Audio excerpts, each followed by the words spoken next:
Class না, আসলে আজকে হলো সলভ ক্লাস। যে পরীক্ষাটা হয়েছে সেই পরীক্ষাটার উপর আমরা একটা সলভ ক্লাস নিচ্ছি। তো আমরা এখানে বেশ কিছু কোশ্চেন সিলেক্ট করেছি। প্রশ্নগুলোর উত্তর বলার সাথে সাথে আমরা যে কাজটা করব, তার বাকি অপশনগুলো যেগুলো থাকে সেগুলো সম্পর্কে কিছু কথা বলে দেব। তো আপনারা যারা পরীক্ষা দিয়েছেন ইতিমধ্যে উত্তর জানেন। তো আজকে উত্তরগুলো তো অবশ্যই দেখতে পারবেন, তার সাথে যেটা করবেন উত্তরগুলোর সাথে সাথে আর কি কি বলতেছি সেটা একটু শোনার চেষ্টা করবেন। তাহলে উত্তর জানার সাথে সাথে যেগুলো উত্তর হয়নি সেগুলোর প্রশ্ন কি হতে পারে সেটাও জানতে পারবেন। তো আমাদের প্রথম প্রশ্ন যেটা আমরা সিলেক্ট করেছি, কোনটি নিষাদ জাতি? তো কোনটি নিষাদ জাতি এর উত্তর দেওয়ার আগে আমি একটু বলি, আপনি যদি প্রাচীন বাঙালি যে জনগোষ্ঠী, তো ওই জনগোষ্ঠীকে যদি চিন্তা করেন যে জনগোষ্ঠী আসলে কত ভাগে বিভক্ত ছিল, তাহলে আমি দুইটা ভাগে বিভক্ত করতে পারি। একটা হলো প্রাক আর্য, একটা হলো আর্য। তাহলে আর্যটা হলো লেটেস্ট, আর অনার্য যেটা সেটা হলো প্রাক আর্য বলা যায়। ঠিক আছে। আচ্ছা, এই যে অনার্য যেটাকে আমি বললাম, এই অনার্যটা এটা আবার চার ভাগে বিভক্ত ছিল। তো চার ভাগটা আমি ছোট ছোট করে যদি লিখে দিই, সবাই নামগুলো জানেন। একটা হলো নেটিগ্রো বা নিগ্রিট, দুঃখিত, নিগ্রিটো। দুই নাম্বারটা হলো অস্ট্রিক, সরিয়ে দিয়ে বুঝাচ্ছি।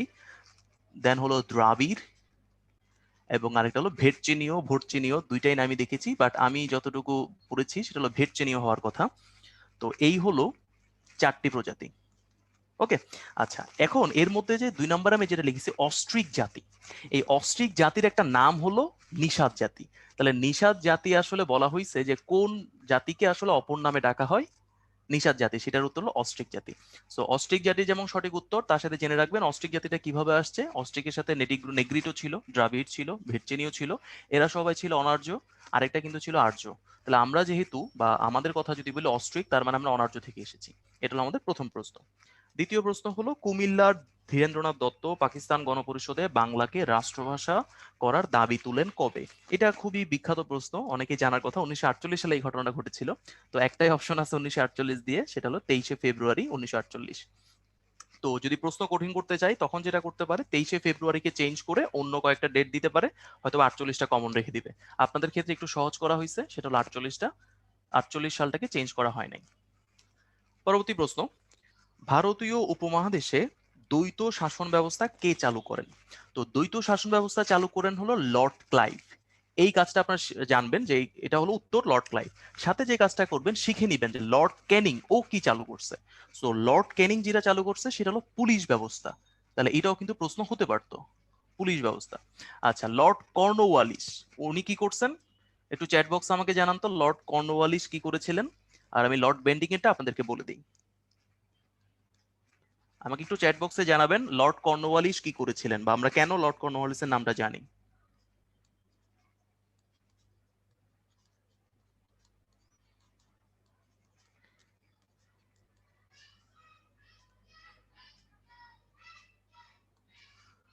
হ্যাঁ, চিরস্থায়ী বন্দোবস্ত সবাই লিখে দিয়েছেন।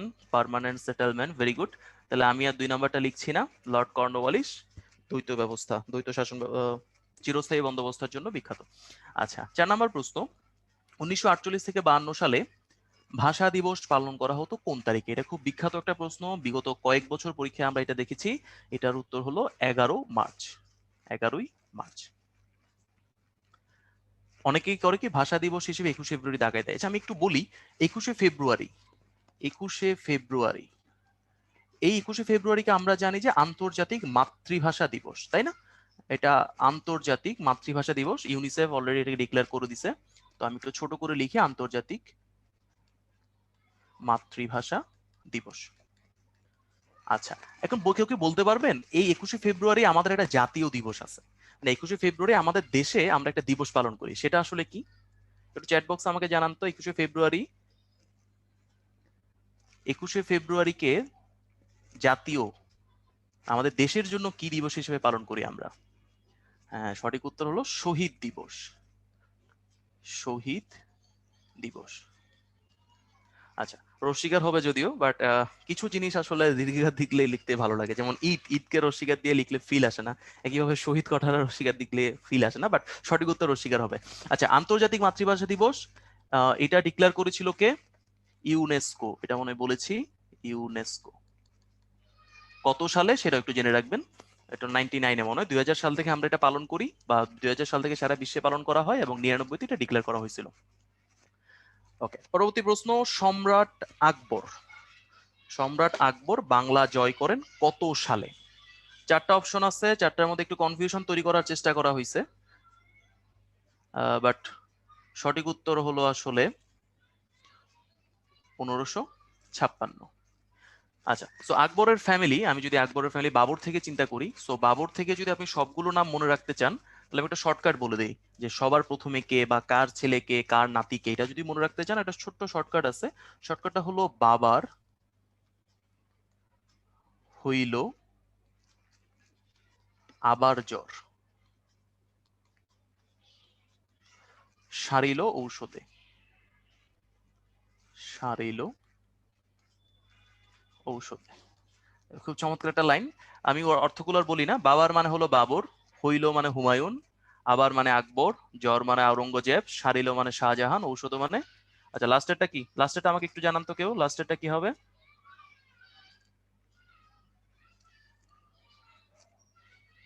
সরি, জ্বর মানে জাহাঙ্গীর হবে। Good, thank you. জ্বর মানে হবে জাহাঙ্গীর, আর ঔষধ হবে আওরঙ্গজেব।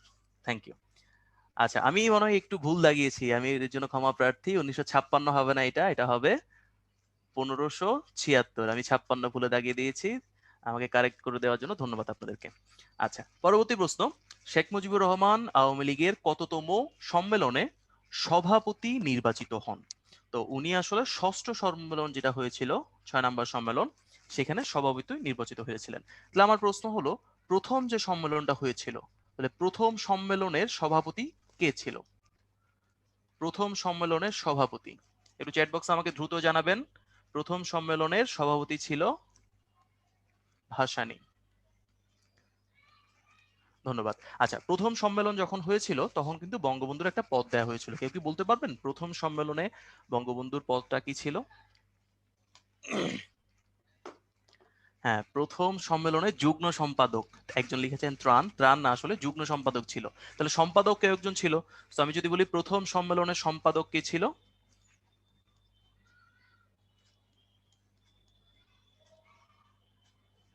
শামসুল হক।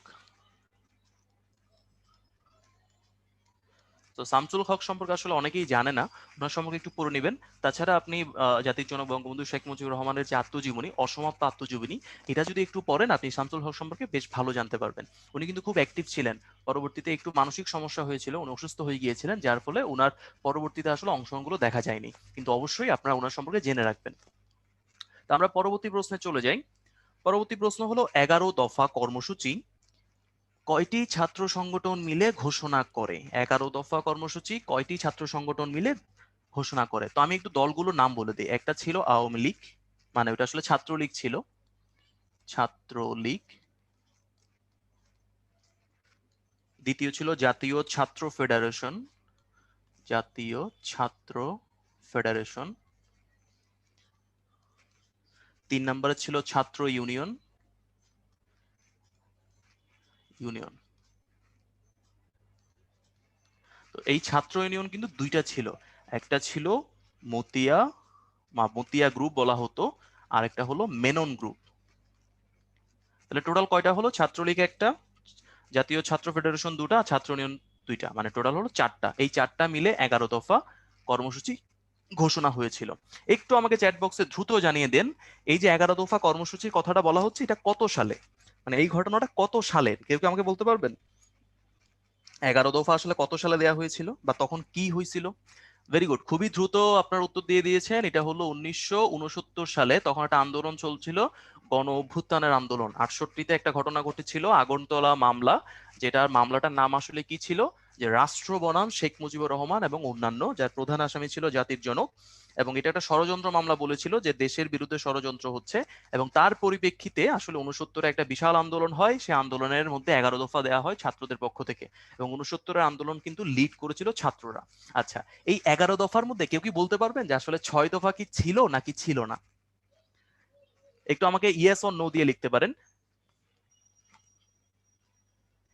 হ্যাঁ, সবাই মোটামুটি বলে দিয়েছে যে হ্যাঁ, এখানে 6 দফা ছিল। আচ্ছা, তার মানে আমি কি বলতে পারি যে 11 দফার মধ্যে 6টা দফা, সে হলো 6 দফা, আর বাকি 5টা হলো ছাত্রদের? ব্যাপারটা কি এরকম ছিল যে 6 দফা এবং প্লাস ছাত্রদের 5টা দফা? না, ভেরি গুড। না, এমন ছিল না। অনেকে বলছেন যে এমন ছিল, এমন ছিল না। 11 দফার মধ্যে একটা দফা ছিল 6 দফা, মানে একটা দফাতে লেখা ছিল, এটা মানে 7 বা 8 নাম্বার, আমার স্পষ্ট মনে নেই, একটু জেনে নিবেন। একটা দফা ছিল 6 দফা বাস্তবায়ন করতে হবে, আর বাকি 10টা দফা ছিল ছাত্রদের। ঠিক আছে? আচ্ছা, 3 নম্বর দফা একজন বলে দিয়েছেন, ধন্যবাদ। 3 নাম্বার যে দফা, সেটা সেই দফাটাই ছিল 6 দফাকে বাস্তবায়ন করতে হবে, আর বাকি যে 10টা দফা সেটা আসলে ছাত্রদের ছিল। ধন্যবাদ। পরবর্তী প্রশ্ন, বঙ্গবন্ধু শেখ মুজিবুর রহমানকে জাতির জনক ঘোষণা করা হয় কবে? জাতির জনক ঘোষণা করা হয় আসলে 3 তারিখ, 3 মার্চ 1971 সালে। প্রশ্ন হলো, একসাথে আমরা শিখে রাখি, জাতির জনক কে ঘোষণা করেন, মানে এই উপাধিটা তাকে কে দিয়েছিলেন? ভেরি গুড, খুবই দ্রুত আপনার উত্তর দিচ্ছেন। আসম আব্দুর রব। আসম আব্দুর রব। আচ্ছা, যেহেতু আমরা এটা বলছি, তাহলে জাতির জনক বঙ্গবন্ধুর, এই যে বঙ্গবন্ধু তো একটা উপাধি ছিল, তাই না? এই বঙ্গবন্ধু উপাধিটা দিয়েছিলেন কিন্তু তোফায়েল আহমেদ।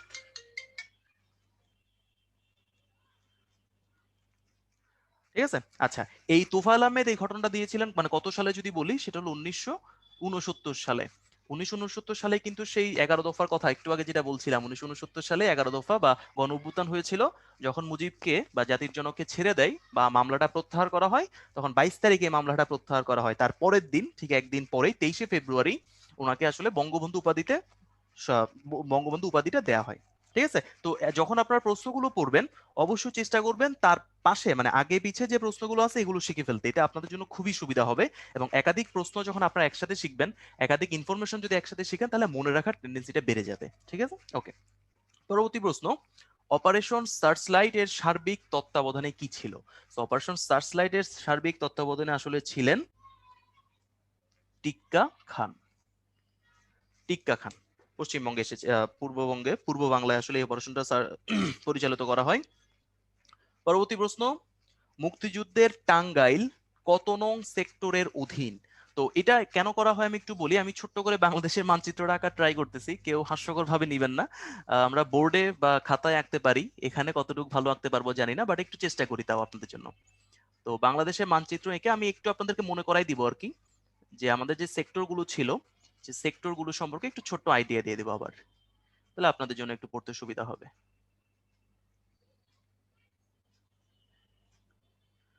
খুব সুন্দর হয়নি, বাট আশা করি কি বুঝতে পারছেন। তো সেক্টর গুলো পড়ার সময় আমরা যে স্ট্র্যাটেজি দেখিয়েছিলাম, যে চিটাং এর দিকে আসলে 1 নাম্বার সেক্টর, তারপর ঢাকাতে 2 নাম্বার, দেন এখানে 3, 4, এখানে 5, 6, 7, 8, 9 আর 10 নাম্বার ছিল স্পেশাল। তো এই সিকোয়েন্সটা কিন্তু মেনটেন করা হয়েছিল। এই সিকোয়েন্সের বাইরে একটাই ছিল, সেটা হলো ময়মনসিংহ বা টাঙ্গাইলের অংশটা, সেটা হলো 11 নম্বর সেক্টর। মানে এই একটা সংখ্যাতে আসলে পার্থক্য ছিল, এবং সেখানে আসলে টাঙ্গাইলের অবস্থানটা ছিল, যার ফলে উত্তর হবে 11 নং সেক্টর। তো 11 নং সেক্টর শিখার সাথে সাথে যে কাজটা করবেন, ছোট্ট করে একটু মানচিত্র আঁকবেন, একটু সুন্দর করে চেষ্টা করবেন, সাথে কোথায় কোন সেক্টর গুলো আছে সেটা বলতে পারবেন বা বুঝতে পারবেন। যেমন আমি যদি বলি যে পার্বত্য চট্টগ্রাম, রাঙ্গামাটি, এটা কোন সেক্টরে, তাহলে একদম হাতের ডান পাশে নিচের দিকে সেটা হলো 1 নাম্বার সেক্টর। আমি যদি আপনাকে বলি রংপুর কোন অঞ্চলে, তাহলে 6 নাম্বার সেক্টর। যদি বরিশাল বলি, বুঝতে পারছেন বঙ্গোপসাগরের কাছে, সেটা হবে 9 নাম্বার সেক্টর। তো এইভাবে একটু মনে রাখার চেষ্টা করবেন আপনারা। পরবর্তী প্রশ্ন, কোনটি সর্বাধিক মর্যাদা সম্পন্ন উপাধি? তো সর্বাধিক মর্যাদা সম্পন্ন উপাধি আসলে বীর শ্রেষ্ঠ। বাংলায় আসলে সবাই জানি বীর শ্রেষ্ঠ। এখানে কি করা হয়েছে, সেই বীর শ্রেষ্ঠের ইংলিশ ভার্সনটা আসলে আপনাকে জিজ্ঞেস করা হয়েছে। সো বীর শ্রেষ্ঠের ইংলিশ হলো দ্য মোস্ট ভ্যালিয়েন্ট হিরো। এটার উত্তর হলো দ্য মোস্ট ভ্যালিয়েন্ট হিরো। ওকে। আচ্ছা, হ্যাঁ, আপনারা ঠিকই লিখেছেন। পরবর্তী প্রশ্ন, জিডিপিতে কৃষি খাতের অবদান কত? জিডিপিতে কৃষি খাতের অবদান কত? এটা গত ক্লাসে আমরা খুব ভালো মতো বলেছি, 3টা খাতের কথাই বলেছিলাম, কৃষি খাত, শিল্প খাত এবং সেবা খাত। তাহলে কৃষি খাতের উত্তরটা শিখে নিলেন, সাথে একই সাথে কি কি শিখে রাখবেন, সেবা খাতেরটা শিখে রাখবেন এবং শিল্প খাতেরটা শিখে রাখবেন। ঠিক আছে? তাহলে এগুলো একসাথে শিখে রাখলে কি হবে, পরবর্তীতে মনে আসবে যে কৃষির জন্য যদি 13 হয়, তাহলে শিল্পের জন্য কত হবে, সেবার জন্য কত হবে। তো সেবারটা মনে হয় 50-এর আশেপাশে, 50.সামথিং। আচ্ছা, তো আমরা একটু আগাই, পরবর্তী প্রশ্নে চলে যাই। 13 নম্বর প্রশ্ন, কোন উপজাতির পারিবারিক কাঠামো মাতৃকেন্দ্রিক? তো আমরা বলেছিলাম যে মাতৃকেন্দ্রিকই যখন প্রশ্ন আসবে, আসলে বাংলাদেশে দুটো আছে, একটা হলো খাসিয়া, একটা হলো গারো। একটা হলো খাসিয়া আর একটা হলো গারো। তো এই দুইটাকে আমরা বলছিলাম যে মাতৃকেন্দ্রিক, এবং এটা পরীক্ষায় বেশ কয়েকবার আসতে দেখা গেছে। তো অপশনে আসলে গারোটা নাই, কিন্তু খাসিয়াটা আছে, তাই উত্তর হবে খাসিয়া। ঠিক আছে, তো এটা একটু শিখে রাখবো। আচ্ছা, পরবর্তী প্রশ্ন। আচ্ছা, আমি একটু আপনাদের সাথে অ্যাড হই, একটু বলি যে উত্তর তো খাসিয়া, তাহলে আমাকে একটু বলেন তো খাসিয়ারা কোথায় অবস্থিত? খাসিয়ারা কোথায় অবস্থিত, বা খাসিয়ারা কোথায় থাকে? খাসিয়ারা কোথায় থাকে, বা খাসিয়াদের অবস্থান কোথায়? হ্যাঁ, সঠিক উত্তর হলো সিলেট। চট্টগ্রামে না, চট্টগ্রামে হবে না, সঠিক উত্তর হবে সিলেট।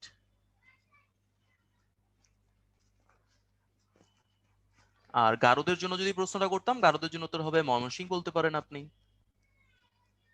ময়মনসিংহ। তাছাড়া নেত্রকোনা বলতে পারেন, শেরপুর বলতে পারেন, কারণ ময়মনসিংহ এর সাইডটা। আচ্ছা, আমি আমি আর একটু একটু অ্যাড করি, একটু যদি অ্যাড করার চেষ্টা করি। আসলে বাংলাদেশে আর কি কোনো মাতৃতান্ত্রিক উপজাতি আছে, কেউ কি বলতে পারবেন? আরেকটা থাকার কথা, আরেকটা থাকার কথা, যেটা হলো মাতৃতান্ত্রিক, গারো খাসিয়া ছাড়া। আচ্ছা, কনফিউশন, তাহলে আমি আপনাকে এই প্রশ্নটা বাসার জন্য রেখে দিলাম। বাংলাদেশে কি আর কি কোনো মাতৃতান্ত্রিক উপজাতি আছে কিনা এটা একটু চেষ্টা করবেন। ওকে, এটা আপনাদের জন্য বাড়ির কাজ। আমি আমি বলে দিতে পারতাম, কিন্তু একটু না বলি। তাহলে আপনারা একটু চেষ্টা করবেন আর কি। পরবর্তী প্রশ্ন। রাখাইনদের অবস্থান নিম্নের কোন জেলায়? রাখাইনদের অবস্থান হলো পটুয়াখালীতে, বরিশালের পাশে পটুয়াখালীতে হলো রাখাইনদের অবস্থান। আচ্ছা, পরবর্তী প্রশ্নে চলে যাই। 15 নম্বর প্রশ্ন। কোন জেলায় জনসংখ্যা সবচেয়ে কম?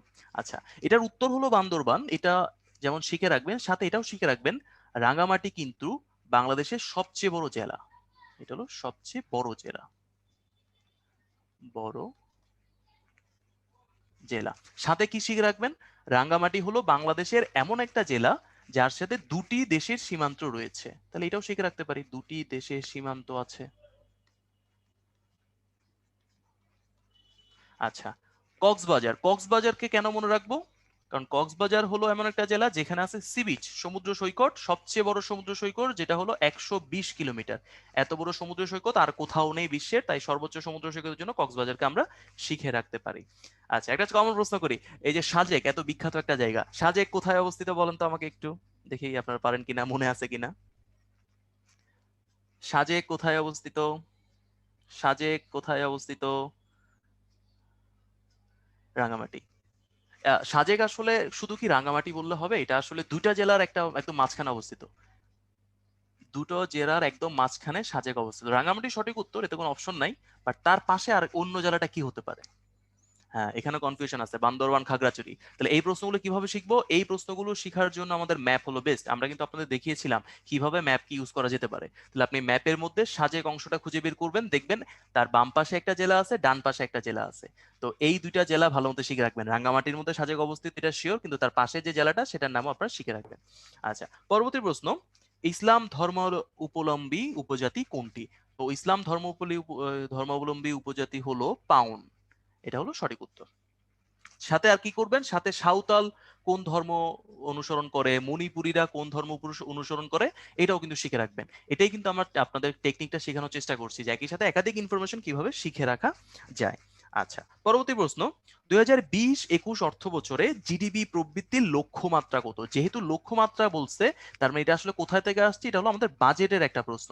তাহলে বাজেট যে কেন গুরুত্বপূর্ণ সেটা আপনাদেরকে একাধিকবার বলা হয়েছে। আশা করি এখনো বুঝতে পারছেন যে বাজেটে কিছু লক্ষ্যমাত্রা ধরা হয়, যেগুলো থেকে প্রতি বছর বেশ কিছু প্রশ্ন আসে। তো এটার সঠিক উত্তর হলো 8.2%। তাহলে এটা আমরা প্রাক্কলন করেছি, যে আমরা আশা করছি আমরা 8.2% হারে জিডিপি বৃদ্ধি করতে পারবো। তাহলে এটা অবশ্যই জানতে হতে পারে যে তাহলে গত বছর মানে সাম্প্রতিক লাস্ট যে বছরটা গেছে 19-20 অর্থ বছর, যদি আমি বলি যে 2019-20 অর্থ বছরে, তো আমাদের একটা জিডিপি প্রবৃদ্ধি ছিল অবশ্যই, সেটা কত? এটাও কিন্তু প্রশ্ন আসতে পারে যে 2019-20 অর্থ বছরে জিডিপি প্রবৃদ্ধি কত ছিল। কারণ একটা প্রাক্কলন যদি করা হয় তার অর্থ হলো একটা অবশ্যই পাওয়া গেছে। হ্যাঁ, ভেরি গুড। 5.4 না 5.24, আমি দুইটা অপশন দিলাম আপনাদেরকে। 2019-20 অর্থ বছরের জন্য, অর্থ বছরে আমাদের জিডিপি প্রবৃদ্ধি কত ছিল? এটা একটু বলেন, 5.4 হবে না 5.24 হবে? খুবই কনফিউজ করতেছেন আপনারা আমাকে। 5.4 এবং 5.24 দুইটাই অপশনে দেয়া আছে। আচ্ছা, তাহলে আমিও আপনাদের জন্য দেখি, একটা হবে 5.4 নাকি 5.24, এটা হলো প্রশ্ন। 5.4%। ওকে, তাহলে কনফিউশনটা রেখে দেই, এই দুইটার মধ্যে কোনটা সঠিক উত্তর আপনারা বের করে নেবেন। আমি অলরেডি একটু হিন্টস দিয়ে দিছি, যাই হোক এটা সঠিক উত্তরটা বের করবেন, তাহলে আর ভুলবেন না কখনো। আচ্ছা, পরবর্তী প্রশ্ন, সর্বশেষ ঘোষিত বাজেটে মুক্তিযোদ্ধাদের করমুক্ত আয় সীমা কত? এটা মুক্তিযুদ্ধদের জন্য করা হয়েছে 4,25,000। তাহলে সাধারণ ব্যক্তির জন্য শিখে রাখবেন। তো সাধারণ ব্যক্তির জন্য আগে ছিল আসলে 2.5 লক্ষ টাকা, এখন কিন্তু চেঞ্জ করে করা হয়েছে 3 লক্ষ টাকা। এটা হলো সাধারণ ব্যক্তিদের জন্য। মহিলাদের জন্য পার্থক্য হয়, বা যাদের শারীরিক প্রতিবন্ধকতা আছে তাদের জন্য সংখ্যাটা চেঞ্জ হয়। এই সংখ্যাগুলো একসাথে শিখে রাখবেন। ওকে, পরবর্তী প্রশ্ন আমরা চলে যাই। বাংলাদেশে কোন তারিখে অর্থ বছর শেষ হয়? প্রশ্নটা হলো কোন তারিখে অর্থ বছর শেষ হয়। আচ্ছা, তাহলে শেষ হয় হলো 30শে জুন, এটা হলো সঠিক উত্তর। আর 1 জুলাই সঠিক উত্তর হতো যদি বলতো অর্থ বছর শুরু হয়, তাহলে 1 জুলাই অর্থ বছর শুরু হয়। ওকে, আচ্ছা, আপনাদের জন্য একটা ছোট্ট প্রশ্ন আমি একটা নতুন পেজে দিচ্ছি, আমরা আবার আগের পেজে চলে আসব। প্রশ্নটা হলো খুব ছোট্ট একটা প্রশ্ন, দুইটা অপশন থাকবে, আপনারা এ অথবা বি দিয়ে আমাকে জানাবেন। প্রশ্ন হলো বাংলাদেশের অর্থ বছর কোনটি? প্রশ্ন হলো বাংলাদেশের অর্থ বছর কোনটি? তো অপশন এ হলো জুন থেকে জুলাই, আর অপশন বি হলো জুলাই থেকে জুন। আমাকে একটু দ্রুত চ্যাট বক্সে জানাবেন এর উত্তর কোনটা হবে।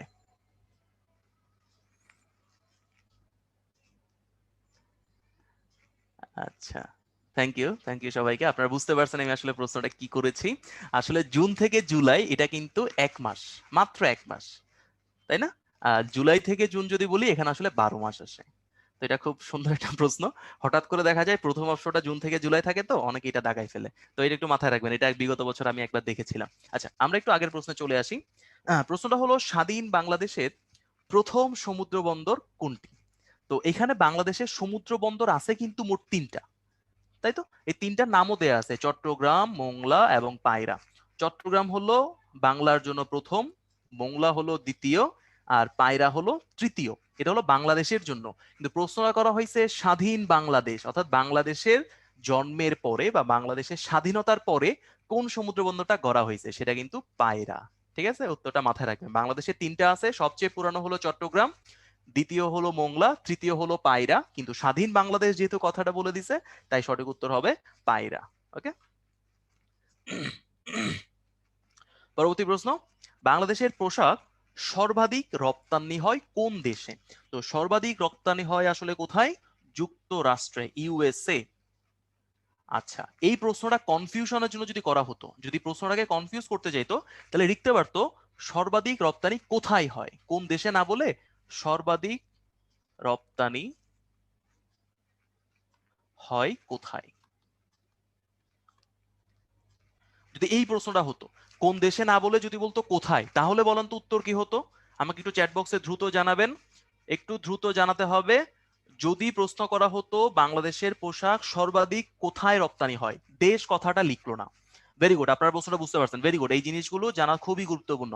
সবচেয়ে বেশি রপ্তানি হয় ইউরোপিয়ান ইউনিয়নে, সবচেয়ে বেশি। কারণ ইউরোপিয়ান ইউনিয়ন তার একটা দেশ না, অনেকগুলো দেশের একটা সংগঠন, তাহলে এখানে সবচেয়ে বেশি রপ্তানি হয়। আর যখন দেশ ভিত্তিক বলা হয় তখন হলো যুক্তরাষ্ট্রে। আচ্ছা, সাথে আমি একটু অ্যাড করি, যদি বলতো ইউরোপিয়ান ইউনিয়নের কোন দেশে সবচেয়ে বেশি রপ্তানি হয়, তাহলে এটার উত্তর কি হবে? ইউরোপিয়ান ইউনিয়নের কোন দেশে সবচেয়ে বেশি রপ্তানি হয়, একটু দ্রুত বলতে হবে আমাকে। জার্মানি, ভেরি গুড, খুবই ভালো, জার্মানি হলো সঠিক উত্তর, জার্মানি। ওকে, আচ্ছা, আমরা পরবর্তী প্রশ্নে চলে আসি। 22 নম্বর প্রশ্ন, সংবিধানের পঞ্চম তফসিলের আলোচ্য বিষয় কোনটি? এটা আমরা উত্তর বলি, তার আগে একটু বলি, এই যে পঞ্চম, ষষ্ঠ এবং সপ্তম, এই 3টা তফসিল কিন্তু শুরুতে ছিল না। এই 3টা তফসিল কখন আসছে? 15তম সংশোধনী থেকে আসছে। সংবিধানের 15তম সংশোধনীতে এই 3টা তফসিল অন্তর্ভুক্ত করা হয়েছে। ঠিক আছে, তো এই 3টা তফসিলকে খুব ভালো মতো শিখতে হবে, তাই আমি একসাথে লিখে দেই, পঞ্চম তফসিল, ষষ্ঠ তফসিল এবং সপ্তম তফসিল। তো এটা মনে রাখার সবচেয়ে সহজ সিস্টেম হলো পঞ্চমের সাথে লিখবেন 7 মার্চ, পাশাপাশি মানে পরবর্তী ইম্পর্টেন্ট দিনগুলো, দেন হলো 26শে মার্চ, আর তারপর হলো 10 এপ্রিল। এইভাবে শিখবেন। আচ্ছা, 7ই মার্চ কি হয়েছিল অবশ্যই জানতে পারবেন। 7ই মার্চের যে বিখ্যাত ভাষণটা আছে এটাকে বলা হয় মেমোরি অফ দ্য ওয়ার্ল্ড, সেটা। আচ্ছা, 26শে মার্চ এটা হলো স্বাধীনতার ঘোষণা, স্বাধীনতার ঘোষণা। আর যদি 10 এপ্রিলে বলি এটা হবে স্বাধীনতার ঘোষণা পত্র। এই হলো কিন্তু পার্থক্য, একটু ভালো মতো রাখবেন। এটা হলো ঘোষণা, এটা হলো ঘোষণাপত্র। ডিক্লারেশন আর প্রোক্লেমেশন, এই পার্থক্যটা দিয়ে কিন্তু 38 বিসিএস একটা প্রশ্ন এসেছিল, তাই মাথায় রাখবেন ঘোষণা হলে উত্তর ষষ্ঠ, আর ঘোষণাপত্র যদি বলা হয় তাহলে উত্তর কোনটা হবে? সপ্তম। এটা একটু মাথায় রাখবেন। তো আমরা আসলে আমাদের উত্তরটা দেইনি। পঞ্চম তফসিল তাহলে কি ছিল দেখে দেখেই বলেন। এটা হলো 7ই মার্চের ভাষণ, ঠিক আছে? এটা মাথায় রাখবেন। পঞ্চম, ষষ্ঠ, সপ্তম এখান থেকে রিসেন্টলি খুব বেশি প্রশ্ন আসতেছে, এগুলো খুব ভালো মতো শিখতে হবে। আচ্ছা, আমরা পরবর্তী প্রশ্নে চলে যাই। প্রশ্ন দুঃখিত, প্রশ্নটি হলো সংবিধানের সপ্তদশ সংশোধনীতে মহিলাদের জন্য 50টি আসন কত দিনের জন্য, আসলে প্রশ্নটা কত বছরের জন্য হলে ভালো হতো, কত বছরের জন্য সংরক্ষিত করা আছে। তো এটা কিন্তু সপ্তদশ সংশোধনী মানে কিন্তু সর্বশেষ সংশোধনী, একদম লাস্ট যে সংশোধনীটা হয়েছিল সেখানে বলা হয়েছিল যে এই যে সংরক্ষিত আসন এটা আরো 25 বছরের জন্য সংরক্ষণ করা হলো, বা 25 বছরের জন্য মেয়াদ দেয়া হলো। ঠিক আছে? আচ্ছা, তাহলে আমাকে একটু বলেন তো, তাহলে এই যে মেয়াদ বাড়ানো হলো কত বছর, মানে কোন সাল পর্যন্ত, যদি বলে কোন সাল পর্যন্ত থাকবে, সাল যদি জিজ্ঞাসা করে, তাই না, তখন সেটার উত্তর হবে 2044 পর্যন্ত। এটা এটা অবশ্যই ইংরেজি।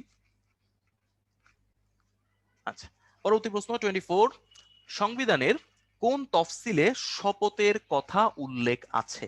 শপথের কথা উল্লেখ আছে হলো 3য় তফসিলে। আচ্ছা, তফসিল ব্যাপারটা আসলে কি আমি যদি একটু ছোট্ট করে বলি আর কি। তফসিল ব্যাপারটা হলো সংবিধানকে বুঝার জন্য,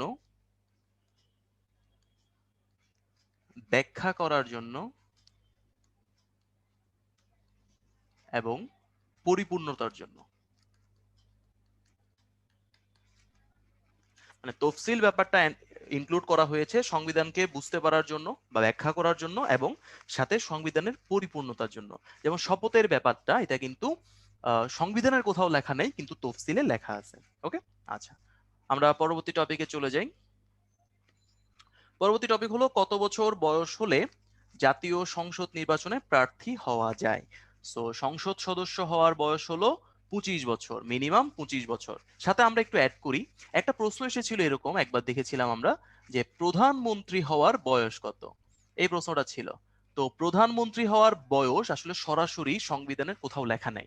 কিন্তু প্রধানমন্ত্রী আসলে কে? প্রধানমন্ত্রী মূলত একজন সংসদ সদস্য, নির্বাচিত সংসদ সদস্য। তাহলে প্রধানমন্ত্রী হওয়ার জন্য উনাকে অবশ্যই কি হতে হবে? সদস্য হতে হবে। যে সংসদ সদস্যের জন্য যেহেতু 25 বছর, তাহলে কি হবে বলতে পারি আমরা, যে প্রধানমন্ত্রীর জন্য 25 বছর। আচ্ছা, সাথে আরেকটা জিনিস শিখে রাখবেন, যে বাংলাদেশের রাষ্ট্রপতি হওয়ার জন্য কিন্তু একটা বয়স সীমা আছে, যে ন্যূনতম 35 বছর যদি বয়স হয় তখনই আমাদের দেশে রাষ্ট্রপতি হতে পারবে। রাষ্ট্রপতির জন্য 35 বছর, প্রধানমন্ত্রীর জন্য 25 বছর। আপনাদের জন্য একটা প্রশ্ন আমি তাহলে বলে দেই, বাংলাদেশের প্রধান বিচারপতি যদি হতে হয়, আবারও বলি, বাংলাদেশের প্রধান বিচারপতি হতে হলে কত বছর বয়স হতে হবে? প্রধান বিচারপতি হওয়ার জন্য বয়স কত হতে হবে একটু বলেন তো আমাকে চ্যাট বক্সে। একটু চ্যাট বক্সে আমাকে দ্রুত জানিয়ে দেন, প্রধান বিচারপতি হতে হলে কত বছর বয়স হতে হবে? একজন লিখছেন 67, 76। আচ্ছা, এটা আসলে ভুল উত্তর। 67 বছর বয়স পর্যন্ত উনি বিচারপতি থাকতে পারবেন। হওয়ার বয়সটা এটা আপনাদের বাড়ির কাজ, একটু চিন্তা করবেন, একটু ভালো মতো বের করবেন যে প্রধান বিচারপতি হতে হলে কত বছর বয়স হওয়া উচিত, এটা বের করা যায়। আচ্ছা, তা আমরা চলে আসি পরবর্তী প্রশ্ন 26, টেকনোক্র্যাট মন্ত্রী কারা? টেকনোক্র্যাট মন্ত্রী কারা? তাহলে আমি একটু বলি মন্ত্রী কত ভাবে হওয়া যায়। মন্ত্রী হওয়া যায় হলো এক সংসদ সদস্য হয়ে, সংসদ সদস্য। আরেক হলো সংসদ সদস্য না, কিন্তু যোগ্যতা আছে, কিন্তু যোগ্যতা আছে।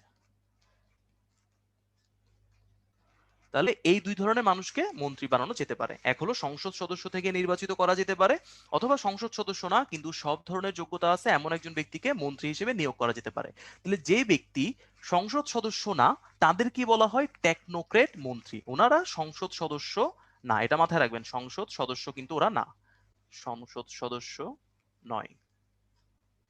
ঠিক আছে, এটা একটু মাথায় রাখতে হবে যে টেকনোক্রেট মানে আসলে বোঝানো হচ্ছে যারা সংসদ সদস্য না কিন্তু মন্ত্রী দায়িত্বে রয়েছেন।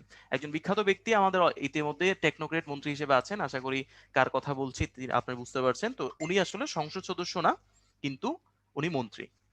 তো এটার সঠিক উত্তর হবে বি, সাংসদ কিন্তু মন্ত্রী নন। আচ্ছা, তো আমরা পরবর্তী প্রশ্নে চলে যাই। আচ্ছা, একটু বলে রাখি, টেকনোক্রেট মন্ত্রী কতজনকে করতে পারবে এর কিন্তু একটা লিমিট আছে, এটা হলো 10%। মানে টোটাল যে মন্ত্রী হবে তার মাত্র 10% হতে পারে টেকনোক্রেট। ওকে, এটা একটু মাথায় রাখবেন সাথে। পরবর্তী প্রশ্ন,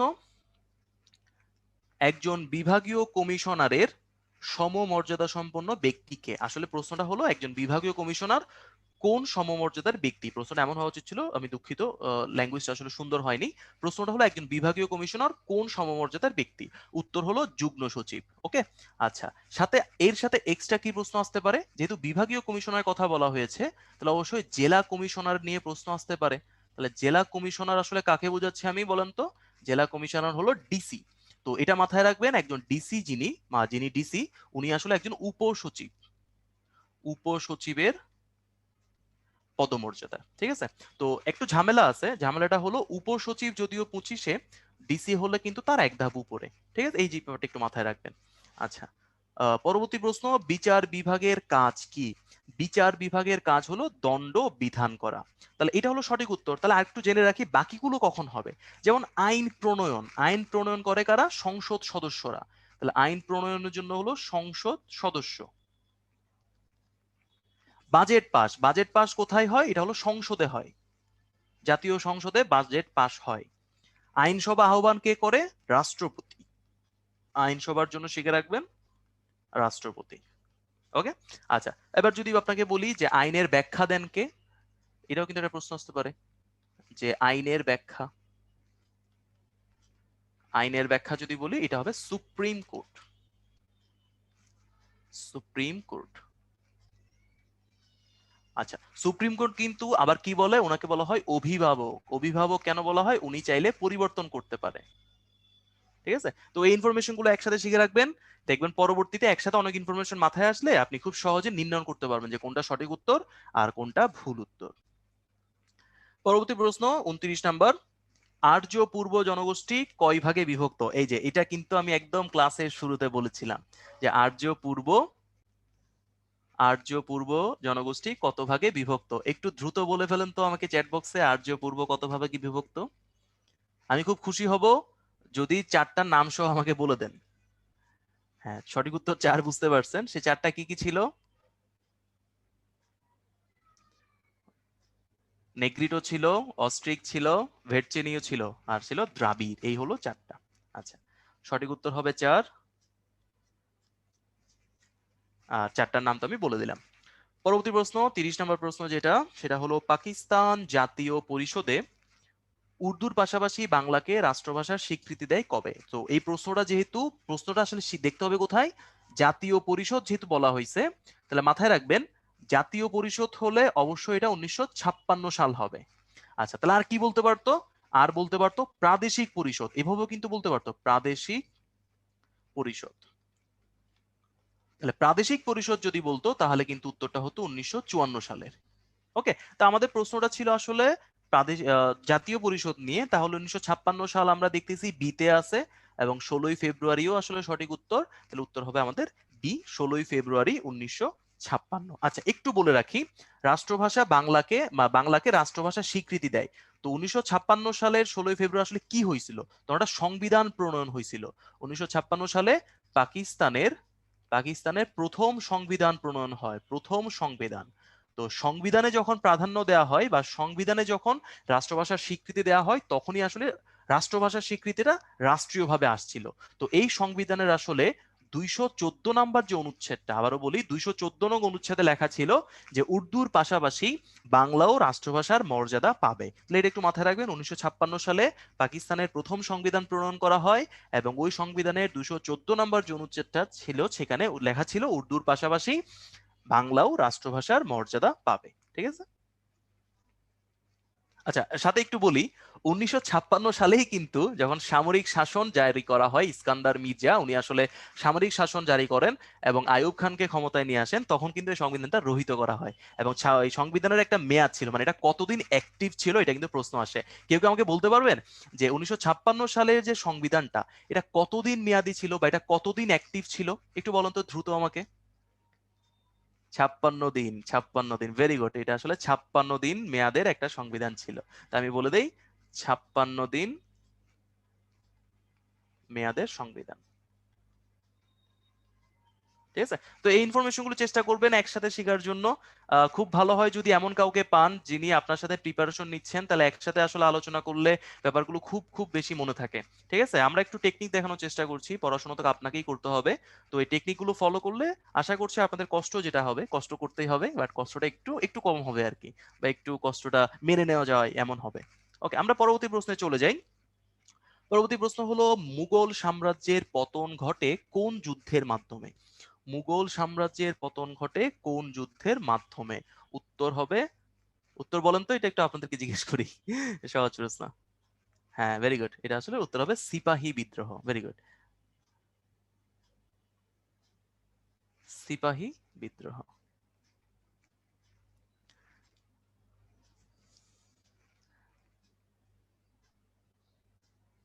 আচ্ছা, পরবর্তী প্রশ্ন, ভাষা আন্দোলনের প্রথম সংগঠন তমুদ্দুন মজলিস প্রতিষ্ঠা করেন কে? এটা উত্তর হলো আবুল কাসেম। সাথে শিখে রাখবেন, ভাষা আন্দোলনের যে প্রতিষ্ঠানের কথাটা আমরা বললাম তমুদ্দুন মজলিস, এটা সর্বপ্রথম 1947 সালে প্রতিষ্ঠা করা হয়। 1947 সালে এটা প্রতিষ্ঠা করা হয়, যাতে এই জিনিসটাও একটু মাথায় রাখবেন। ওকে।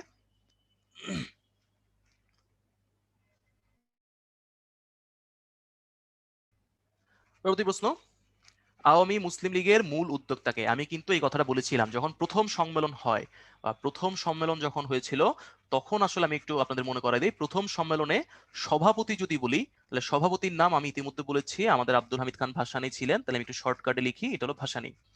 সম্পাদক বা জিএস যাকে বলি আমরা, সেটা ছিলেন শামসুল হক। শামসুল হক। আর যুগ্ম সম্পাদক, যুগ্ম সাধারণ সম্পাদক, দুঃখিত এটা সাধারণ সম্পাদক বললে সুন্দর হয়, যুগ্ম সাধারণ সম্পাদক যিনি ছিলেন তিনি হলেন আমাদের জাতির জনক। যুগ্ম সাধারণ সম্পাদক হলো মুজিব। এবং এখানে শামসুল হকের ভূমিকা কিন্তু একদম লক্ষণীয় ছিল। এবং এটাই আসলে সঠিক উত্তর যে শামসুল হকের, উনি আসলে উদ্যোক্তা ছিলেন। উনি ছিলেন আওয়ামী মুসলিম লীগের মূল উদ্যোক্তা। তো আমরা আপনাকে একটু রিকোয়েস্ট করব যে অসমাপ্ত আত্মজীবনী যে বইটা আছে, অসমাপ্ত আত্মজীবনী অবশ্যই বইটা পড়ে নেবেন। অসমাপ্ত আত্মজীবনী, আপনি যদি এই বইটা পড়েন, আপনি বাংলাদেশের তৎকালীন সময়ের যে ইতিহাসটা একটু সুন্দরভাবে বুঝতে পারবেন। ঠিক আছে। আর একটা কথা আমি একটু বলে রাখি আপনাদের, আশা করি কাজে লাগবে। অসমাপ্ত আত্মজীবনী এখানে যে লেখাগুলো আছে এটা কিন্তু সেই 1948 সাল থেকে 52 সাল বা আমি দুঃখিত 54 সালের মধ্যে মনে হয়। তো ওই সময় কিন্তু জাতির জনক বঙ্গবন্ধুর কথা যদি বলি, উনি বঙ্গবন্ধু ছিলেন না, উনি কিন্তু জাতির জনকও ছিলেন না, উনি দেশের এত বড় নেতাও ছিলেন না, বাট তার যে দৃষ্টিভঙ্গিটা ছিল দেশ সম্পর্কে, এটা সম্পর্কে আপনার খুব সুন্দর একটা আইডিয়া পাবেন উনি দেশকে নিয়ে কিভাবে ভাবতেছিলেন। বা তৎকালীন সময় যারা নেতা ছিলেন, ভাসানী ছিলেন, শামসুল হক ছিলেন, শেরে বাংলা ছিলেন, ওনারা আসলে দেশকে নিয়ে কিভাবে ভাবতেছেন, দেশের পরিকল্পনা কিভাবে করতেছেন, খুব সুন্দর এটা জানতে পারবেন। তো আমি রিকোয়েস্ট করবো এই বইটা অবশ্যই অবশ্যই পড়ে নেবেন। এবং এই বইটা পড়লে আপনি বুঝতে পারবেন যে সরওয়ার্দী স্যার, যাকে আসলে শিক্ষাগুরু হিসেবে, রাজনীতির শিক্ষাগুরু হিসেবে মানেন আমাদের জাতির জনক, সরদি স্যার আসলে একটা মানুষ যিনি আসলে বাংলাদেশ, পূর্ব বাংলা, ভারত এবং পশ্চিম পাকিস্তান তিনটা দেশেই সমভাবে নন্দিত হতো, মানে উনার কদর প্রত্যেকটা দেশেই ছিল। মানে এত শক্তিশালী একজন রাজনৈতিক ব্যক্তিত্ব। ঠিক আছে। তো এই ব্যাপারগুলো একটু ভালো মতো জানতে পারবেন এই বইগুলো যদি পড়ার চেষ্টা করেন আর কি। আচ্ছা, তো আমরা একটু আগাই, আমরা পরবর্তী প্রশ্নে চলে যাই। পরবর্তী প্রশ্ন হলো, ভাষা সৈনিক শফিউর রহমান কত তারিখ মৃত্যুবরণ করে, এটা নিয়ে খুব কনফিউশন তৈরি হয়। এটা আসলে 22শে ফেব্রুয়ারি হবে। শফিউর রহমান কিন্তু 21 তারিখ মারা যাননি, উনি 22শে ফেব্রুয়ারি মারা গেছেন। এবং 22শে ফেব্রুয়ারি কিন্তু রাতারাতি ঢাকা মেডিকেলের সামনে একটা মিনার তৈরি করা হয়, শহীদ মিনার। যদিও সেটা পরবর্তীতে পাকিস্তানি আর্মি ভেঙে দেয়, কিন্তু ওই রাতেই কিন্তু মিনারটা তৈরি করা হয়। তারপরে কিন্তু যখন প্রথম শহীদ মিনার উদ্বোধন করা হয়েছিল, তখন কিন্তু শফিউর রহমান স্যারের বাবাকে নিয়ে যাওয়া হয়েছিল, উনি আসলে উদ্বোধন করছিলেন। ওকে, তো আমরা একটু আগাই, পরবর্তী প্রশ্নের দিকে আগাই। প্রশ্নটি হলো, সম্প্রতি কোন দিন কোন দিনটিকে জাতীয় ঐতিহাসিক দিবস হিসেবে পালনের সিদ্ধান্ত নিয়েছে?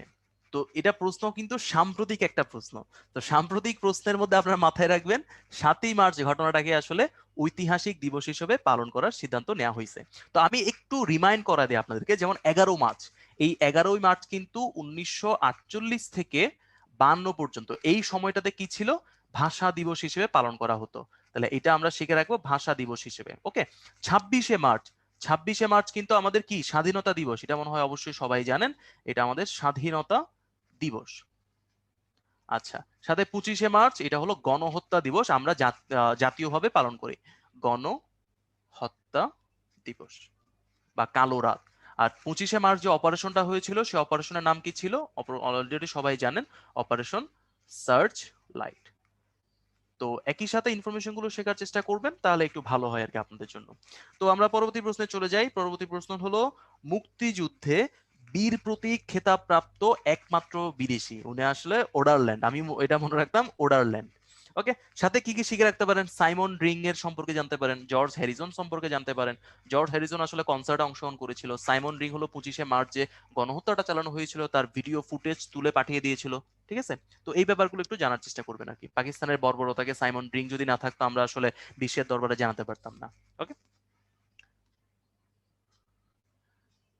আচ্ছা, খুবই ইন্টারেস্টিং কোশ্চেন। এই কোশ্চেনটা আমি আসলে আগে জানতাম না, আপনাদের জন্য প্রশ্ন তৈরি করার সময় আমি এটা জানতে পারছি যে নৌকা তৈরিতে, গ্রামের মধ্যে আর কি, গ্রামের মধ্যে নৌকা তৈরিতে মূলত সবচেয়ে বেশি যেটা ব্যবহার করা হয় সেটা হলো গামার। গামার কাঠটা নৌকা তৈরিতে ব্যবহার করা হয়। তো পরবর্তীতে আমি একটু দেখলাম যে কেন এই গামার কাঠটা আসলে বেশি ব্যবহার করা হয়। তো নর্মালি কি হয় জানেন আপনি, যে গর্জন, ছাতিম বা শাল, এগুলোতে যদি পানি লাগান এগুলো নষ্ট হয়ে যায়।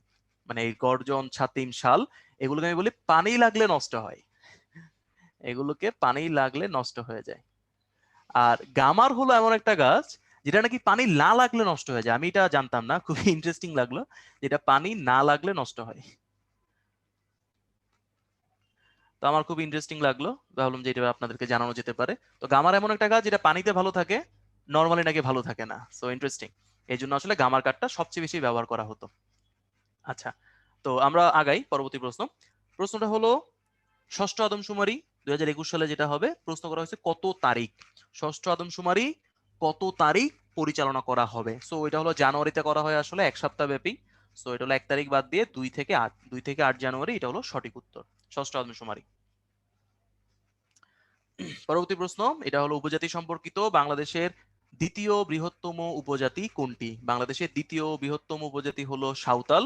তাহলে সাথে আমরা কি শিখে রাখবো বলেন তো একটু, সর্ববৃহৎ, সর্ববৃহৎ জনগোষ্ঠীর উপজাতি কোনটা, এটাও শিখে রাখতে হবে, সর্ববৃহৎ জনগোষ্ঠীর উপজাতি।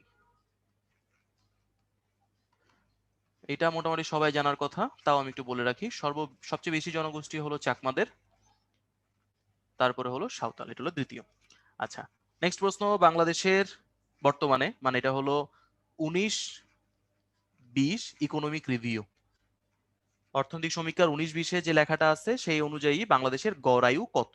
সো এটার উত্তর হলো 72.6, আনসার হবে বি। সাথে কি শিখে রাখবেন, এই 72.6 কিন্তু গড়, মানে হলো পুরুষের জন্য আলাদা, মহিলাদের জন্য কিন্তু আলাদা। তো সাথে শিখে রাখবেন পুরুষদের গড় আয়ু কত এবং মহিলাদের গড় আয়ু কত, এটাও শিখে রাখবেন। ডাটা দুইটা আমার মনে নাই, পুরুষদের মনে হয় 71 দশমিক সামথিং, মহিলাদের একটু বেশি। এটা একটু যদি আপনারা জানেন আমাকে হেল্প করতে পারেন, পুরুষদের গড় আয়ু কত আর মহিলাদের গড় আয়ু কত? একজন আমাকে লিখছেন 71.1, 74.2, আমি শিওর না আসলে এটা সঠিক উত্তর, এটা জানি কিনা, বাট আমি একটু বলে রাখি, আপনারা শিখে রাখবেন পুরুষদের গড় আয়ু কত, মহিলাদের গড় আয়ু কত। আমার এই মুহূর্তে মনে নাই, তাই আমি আর লিখতেছি না। আর দুইটা মিলে যদি গড় আয়ু বলি সেটা হবে 72.6। আচ্ছা, তো আমরা একটু আগাই, পরবর্তী প্রশ্নের দিকে চলে যাই। পরবর্তী প্রশ্ন হলো, নিচের কোন পঞ্চবার্ষিকী পরিকল্পনার মেয়াদ এই বছর শেষ হবে? সিমিলার একটা কোয়েশ্চেন একটু আমরা শিখে আসলাম, যে ষষ্ঠ পঞ্চবার্ষিকী, দুঃখিত আসলে ওটা অন্য জিনিস ছিল। তো পঞ্চম পঞ্চবার্ষিকী মানে দুঃখিত, আমি একটু একটু একটু রিভিউ করি আপনাদেরকে। 1973 সালে, ঘটনাটা হলো 1973 সালে, তখন প্রথম প্রথম পঞ্চবার্ষিকী প্রণয়ন করা হয়। 5 বছর, 5 ইয়ার প্ল্যান বলা হয় আর কি। তো এটা হলো প্রথম। আর সপ্তম যেটা, সেটা কিন্তু এখন চলতেছে, যেটা ছিল 2016 থেকে 20, এটা হলো সপ্তম পঞ্চবার্ষিকী। তাহলে আগামী বছর 21 সালে আসলে অষ্টম পঞ্চবার্ষিকী হবে, আবার ষষ্ঠ আদমশুমারি হবে, দুইটা আমি একসাথে বলে ফেলতেছি। তাহলে 2021 সালে কি কি হবে বলেন তো? 2021 সালে সপ অষ্টম পঞ্চবার্ষিকী, আমি একটু লিখি, 2021 সালে দুইটা ঘটনা আমরা একটু বের করতে পারছি। একটা হলো অষ্টম 5 ইয়ার প্ল্যান, আরেকটা হলো ষষ্ঠ আদমশুমারি। আদমশুমারি, ওকে, এই দুইটা ঘটনা। তাহলে বলছে কোন পঞ্চবার্ষিকী এবছর শেষ হচ্ছে? আশা করি উত্তর বুঝতে পারছেন, এটা হবে সপ্তম। আচ্ছা, পরবর্তী প্রশ্ন, বাংলাদেশে মোট নদী বন্দর কতটা? এটা নিয়ে আসলে কনফিউশন তৈরি হয়েছিল, শুরুতে একজন প্রশ্ন করছিল, তো এটার উত্তর আমাদের জন্য 35, কারণ এই প্রশ্নটা একটু আগের, তখন 35টা ছিল। আর পরবর্তীতে এখন কয়টা হয়েছে একটু জেনে নেবেন, এখন মনে হয় একটু বৃদ্ধি পাইছে। তো বর্তমানে নদী বন্দর কয়টা, এটা চ্যাট বক্স আমাকে জানাই দিতে পারেন। যদি আমি দেখি যে ম্যাক্সিমাম সঠিক উত্তর দিচ্ছেন, তাহলে আমি আপনাদেরকে একটু জানাই দিব। আহ বর্তমানে নদী বন্দর কয়টা, একটু চ্যাট বক্স আমাকে জানাই দেন দেখি দ্রুত। 35, 35, 35। আচ্ছা, তাহলে তাহলে সঠিক উত্তর, তাহলে শুরুতে আমাকে কনফিউজ করলো একজন, তাহলে সঠিক উত্তর 35, তাহলে এটা হলো লেটেস্ট। ওকে, তাহলে আমরা ঠিকই আছি আসলে। থ্যাংক ইউ, থ্যাংক ইউ সবাইকে। পরবর্তী প্রশ্ন, অ্যাকর্ড। অ্যাকর্ড এটা আসলে জানা না থাকলে খুব টাফ। এটা আসলে হলো ইউরোপিয়ান, দুঃখিত, হ্যাঁ হ্যাঁ, ইউরোপিয়ান পোশাক ক্রেতার জোট। অ্যাকর্ড হলো ইউরোপিয়ান পোশাক ক্রেতার জোটকে বলা হয় অ্যাকর্ড। তাহলে আমেরিকাটা শিখে রাখতে হবে, এটা হলো অ্যালায়েন্স।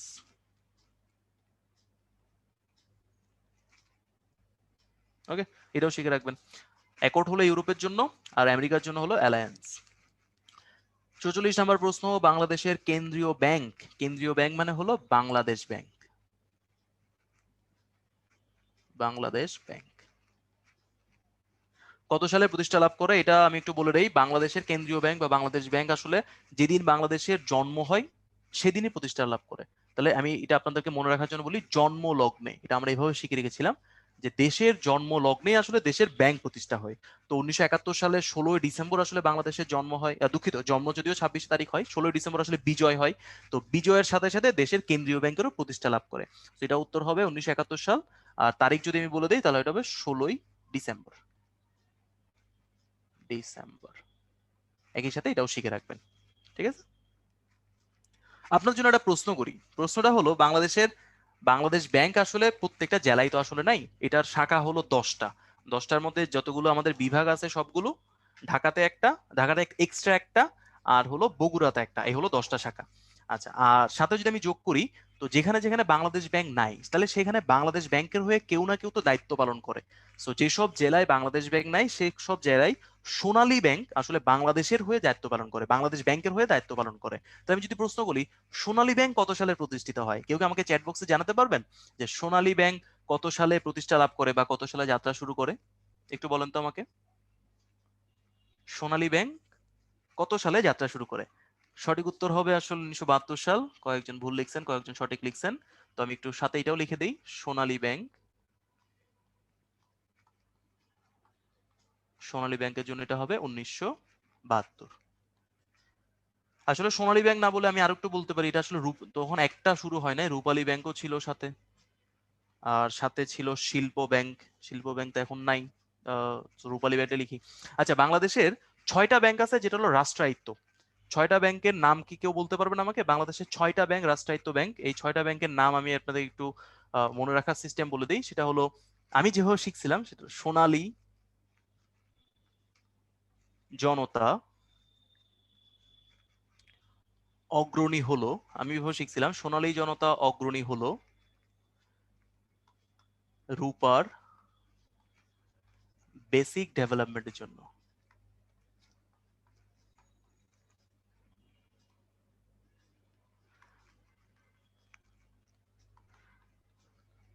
তো সোনালী জনতা অগ্রণী হলো রূপার বেসিক ডেভেলপমেন্টের জন্য। তাহলে সোনালী ব্যাংক, জনতা ব্যাংক, অগ্রণী ব্যাংক, রূপালী ব্যাংক, বেসিক ব্যাংক, আর হলো বাংলাদেশ ডেভেলপমেন্ট ব্যাংক। এই হলো 6টা ব্যাংক, এর হলো রাষ্ট্রায়ত্ত ব্যাংক। সো একটু আপনাদের চেষ্টা করেছি এটা জানিয়ে দেওয়ার, আশা করছি এটা মাথায় থাকবে যে কোন 6টা। আমরা পরবর্তী প্রশ্নে চলে যাই। পরবর্তী প্রশ্ন হলো বাংলাদেশের সংবিধানের স্বাধীনতার ঘোষণাপত্র। এই যে দেখেন, যদি স্বাধীনতার ঘোষণা পর্যন্ত থাকতো, প্রশ্ন যদি থাকতো স্বাধীনতার ঘোষণা, তাহলে উত্তর হতো ষষ্ঠ। কিন্তু আমাদের প্রশ্ন করা হয়েছে কতটুকু, স্বাধীনতার ঘোষণা পত্র পর্যন্ত, তাহলে উত্তর হবে সপ্তম। এটা কিন্তু আমি শুরুতে একদম বলে দিছিলাম। তাহলে ঘোষণাপত্র হলো সপ্তমে, আর যদি স্বাধীনতার ঘোষণা থাকতো তাহলে উত্তর হবে ষষ্ঠ। একটু মাথায় রাখবেন, এটা এর আগেও বলা হয়েছে। পরবর্তী প্রশ্ন, কোন সাংবিধানিক পদের কোনো শপথ নেই? তো এটার উত্তর হবে আসলে ডি, অ্যাটর্নি জেনারেল। তো আমি একটু আলোচনা করতে চাচ্ছি আর কি। এই যে সাংবিধানিক পদ না, এই পদটাকে আসলে দুই ভাগে ভাগ করা যায়। একটা হলো সাংবিধানিক পদ, সাংবিধানিক, আরেকটা পদের নাম আছে সেটা হলো সংবিধিবদ্ধ। সংবিধিবদ্ধ, এই হলো দুই ধরনের পদ। তো সাংবিধানিক পদ বলা হবে, আমি একটু লিখে দেই আপনাদেরকে, সাংবিধানিক পদ বলা হবে যদি শপথ থাকে। তাহলে যাদের শপথ আছে তাদের হলো সাংবিধানিক পদ, আর এখানে হলো শপথ থাকবে না, তাদের শপথ বাক্য পাঠ করতে হয় না। তাহলে এই হলো পার্থক্য, সাংবিধানিক পদের শপথ থাকে আর সংবিধিবদ্ধ পদ যেটা সেখানে শপথ থাকে না। তাহলে আমি কিন্তু বলতে পারি যে অ্যাটর্নি জেনারেল এটা একটা সংবিধিবদ্ধ পদ, সংবিধিবদ্ধ পদ। কেউ কি আমাকে আরেকটা এক্সাম্পল দিতে পারবেন সংবিধিবদ্ধ পদের, যে পদটা আমাদের সংবিধানে ব্যাখ্যা করা আছে বা সংবিধানে উল্লেখ আছে কিন্তু তার শপথ নেই? একটু চ্যাট বক্সে আমাকে জানাই দিতে পারেন যে সংবিধানের ব্যাখ্যা দেওয়া আছে, দুঃখিত, সংবিধানে উল্লেখ আছে কিন্তু শপথ নেই। ভেরি গুড, ভেরি গুড, আমি আসলে ইমপ্রেসড হয়ে গেছি। আরেকটা যদি আমি বলি সেটা হলো ন্যায়পাল। ন্যায়পাল, তো ন্যায়পাল যেহেতু আমি লিখছি অবশ্যই আমাকে লিখে দেওয়া উচিত। এটা হলো 77, আমি যদি ভুল না করি 77 নম্বর অনুচ্ছেদে ন্যায়পাল সম্পর্কে আসলে বলা আছে যে বাংলাদেশে ন্যায়পাল থাকবে, যদিও এখনো আসে নাই, দুঃখিত। এই ন্যায়পালটাও কিন্তু একটা সংবিধিবদ্ধ পদ, কারণ এর কোনো শপথ নেই বা শপথের উল্লেখ নেই। আচ্ছা, এই প্রশ্নটা করা হয়েছিল যে শপথ কত নাম্বার তফসিল, কারণ শপথ কিন্তু সংবিধানের যে 1 থেকে 153 যদি আমি চিন্তা করি, ওইখানে কিন্তু উল্লেখ করা নাই, ওটা উল্লেখ করা আছে একটা তফসিলে। আমরা এই প্রশ্নটা সলভ করছিলাম, তাহলে একটু আমাকে এখন বলেন তো কোন তফসিলে শপথের ব্যাপারটা লেখা ছিল? ভেরি গুড, শপথের ব্যাপারটা লেখা ছিল তৃতীয় তফসিলে। যারা খুব দ্রুত উত্তর দিচ্ছেন, এটা ভালো লক্ষণ যে আপনারা খুব দ্রুত ব্রেন চালাতে পারেন। আর বাকিদের কথা বলবো, যারা সময় নিচ্ছেন, এটা কোনো সমস্যা নেই, প্র্যাকটিস করতে থাকেন, দেখবেন যে খুব দ্রুত আপনাদের মাথায় এগুলো চলে আসতেছে। তো আমি যেটা আপনাদের বলার চেষ্টা করতেছি আর কি, যে যখন এই ইনফরমেশন গুলো শিখবেন বা সলভ করবেন, কয়েকজন মিলে সলভ করবেন, দেখবেন যে অনেকগুলো ইনফরমেশন আপনি একসাথে সলভ করতে পারতেছেন, এবং তখন ডাটাগুলো মাথায় কিন্তু স্থায়ী বেশি হবে। এটা আসলে আপনাদেরকে চেষ্টা করতেছি আর কি আমরা বোঝানোর। তা আমরা আরেকটা প্রশ্ন নিয়ে আলোচনা করি। প্রশ্নটা হলো সংবিধান গ্রন্থের লিপিকার, লিপিকার অর্থ হলো হাতে লিখছে, উনি হলো জনাব আব্দুর রফ। আর যদি বলতো ডিজাইনার বা যে ফ্রন্ট পেজটা, আপনি যদি গুগলে সার্চ দেন front page of constitution of Bangladesh, আপনি একটা ফ্রন্ট পেজ পাবেন খুবই চমৎকার ভাবে ডিজাইন করা, উনি হলেন শিল্পী জয়নুল আবেদিন, উনি ছিলেন, ডিজাইন করেছিল। আমি লিখতে পারি যে ফ্রন্ট পেজ ডিজাইনার। আর আব্দুর রফ স্যার হাতে লিখছিলেন, চমৎকার একটা লেখা, ওনার হাতের লেখা খুবই সুন্দর। তো আপনারা চাইলে গুগল থেকে সার্চ দিয়ে বের করতে পারেন, হাতের লেখা দেখতে পারেন। আমি যেটা করছিলাম, আমার সময় এত পছন্দ হয়েছিল যে আমি প্রথম দিকের পেজগুলো প্রিন্ট করছিলাম, ওখান থেকে পড়তাম, হাতের লেখা এত সুন্দর ছিল। যদিও পরবর্তীতে বেশ কিছু চেঞ্জ হয়েছিল, তো ওগুলো আমি নিজে লিখে নিয়েছিলাম আর কি, কারণ 72-এর সংবিধান তো পরবর্তীতে বেশ কিছু চেঞ্জ হয়ে অনুচ্ছেদ কিছু পরিবর্তন হয়েছিল। আচ্ছা, আমরা একটু আগাই, আমরা একটু প্রশ্নের দিকে আগাই। বাংলাদেশের সংবিধানের অভিভাবককে, এটাও কিন্তু আমরা শুরুতে বলে আসছিলাম কোন একটা অংশে, যে সুপ্রিম কোর্ট, সুপ্রিম কোর্ট সংবিধানের অভিভাবক, ঠিক আছে, এটা হলো জেনে রাখবেন।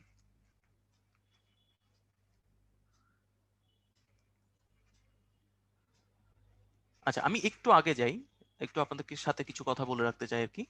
তো সংবিধান কিন্তু পরিবর্তন করা যায়। তো সংবিধান যদি পরিবর্তন করতে হয় তাহলে কি করতে হয় বলেন তো?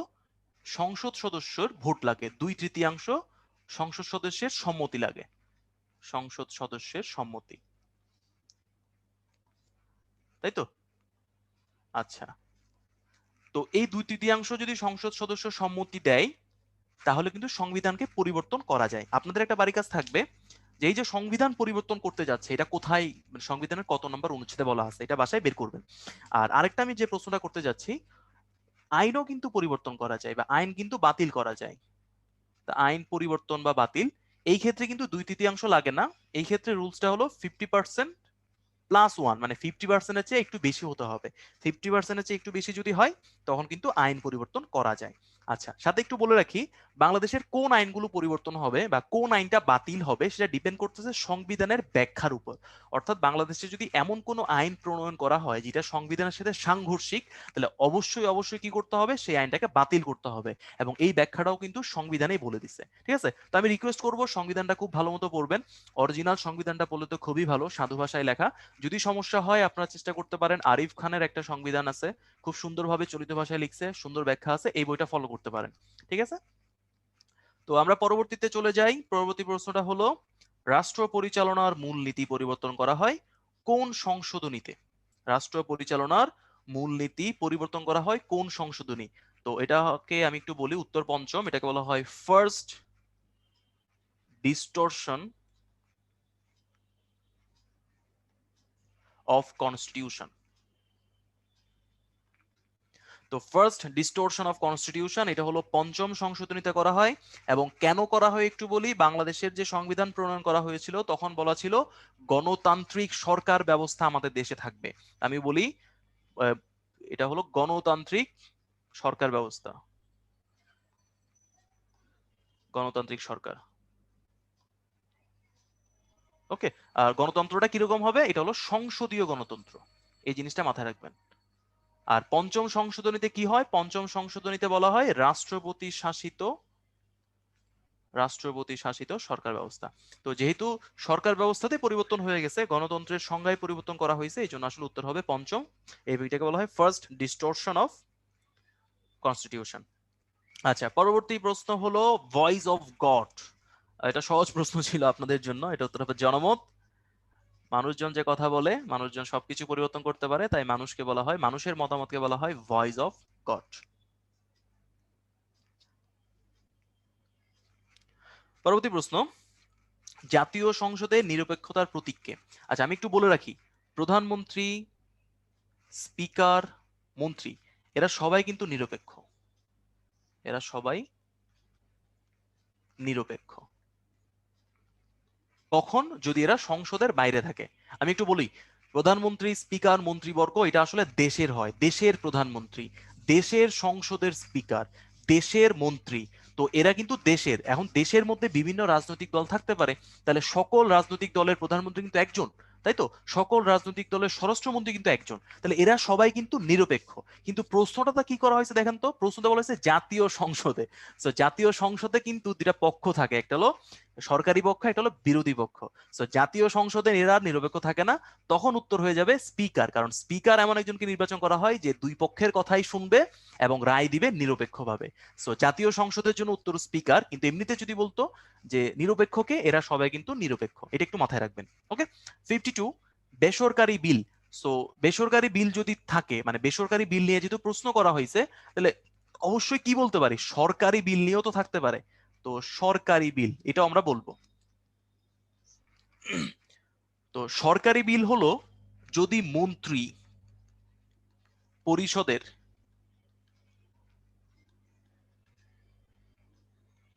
সদস্য দ্বারা উত্থাপিত বিল। তাহলে সরকারি বিল কি বলতেছি, সরকারি বিল মানে হলো সরকারের মন্ত্রী পরিষদের যেসব মন্ত্রী উপমন্ত্রী থাকে, তারা যদি কোনো বিল উত্থাপিত করেন, সেটা হলো সরকারি বিল।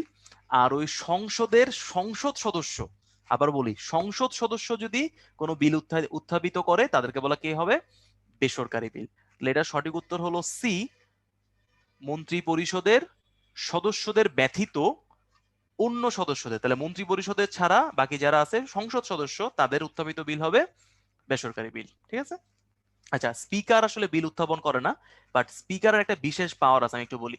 এটার একটা প্রশ্ন আসছিল, স্পিকারের একটা পাওয়ার আছে যেটাকে বলা হয় কাস্টিং ভোট।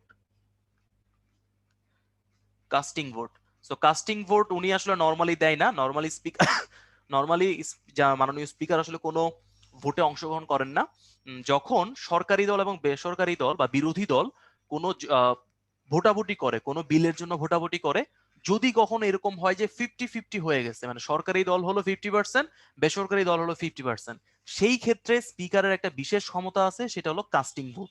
উনি নিজে একটা ভোট দিবেন এবং উনি যেখানে ভোট দিবেন সেটা আসলে জয়ী হবেন। এটা একটু মাথায় রাখবেন আর কি, ঠিক আছে? আচ্ছা, পরবর্তী প্রশ্ন, বাংলাদেশের প্রথম সামরিক আইন জারি করেন কে? সো বাংলাদেশের প্রথম সামরিক আইন জারি করা হয় আসলে বঙ্গজাতির জনক বঙ্গবন্ধুর কে হত্যা করার পর খন্দকার মোস্তাক এই কাজটা করেছিলেন। তো এটা আসলে সালটাও মাথায় রাখবেন, এটা হলো 1975 সালে। 1975 প্রথমবারের মতো বাংলাদেশে সামরিক শাসন জারি করা হয়। আচ্ছা, সামরিক শাসন জারির অর্থটা আসলে কি বুঝায় একটু বলি। সামরিক শাসন যখন জারি করা হয় তখন কিন্তু সংবিধান বাতিল করে দেওয়া হয়। সংবিধান বাতিল, অথবা আপনি বলতে পারেন স্থগিত। তখন আর সংবিধান থাকবে না, মানে রাষ্ট্র সংবিধান অনুযায়ী পরিচালিত হবে না। এবং সংবিধান যদি না থাকে তাহলে আমি কি বলতে পারি, আপনার যদি সংবিধান না থাকে আপনার কোনো মৌলিক অধিকারও কিন্তু নাই। তো এটা একটু মাথায় রাখবেন আর কি। আচ্ছা, পরবর্তী প্রশ্ন, সিটি কর্পোরেশনের মেয়র কার সমপর্যায়ের মর্যাদা ভোগ করেন? এটা একটু ফল্টি প্রশ্ন, আমি একটু বলে রাখি। এখানে আসলে বলে দেওয়া উচিত যে কোন সিটি কর্পোরেশন। তা আমি উত্তরটা ঢাকার জন্য দিচ্ছি।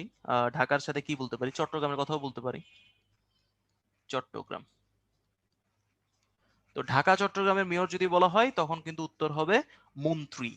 এখানে উত্তরটা নাই, উত্তর হবে মন্ত্রী।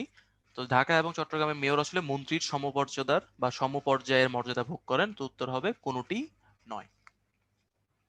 তাহলে আপনাদের একটা বাড়ির কাজ দিয়ে রাখি, সিটি কর্পোরেশন তো আসলে দুইটা না, ঢাকা চট্টগ্রাম ছাড়াও আরো কয়টা সিটি কর্পোরেশন আছে একটু আমি আপনাদেরকে জানতে চাই। বর্তমানে কয়টি সিটি কর্পোরেশন রয়েছে?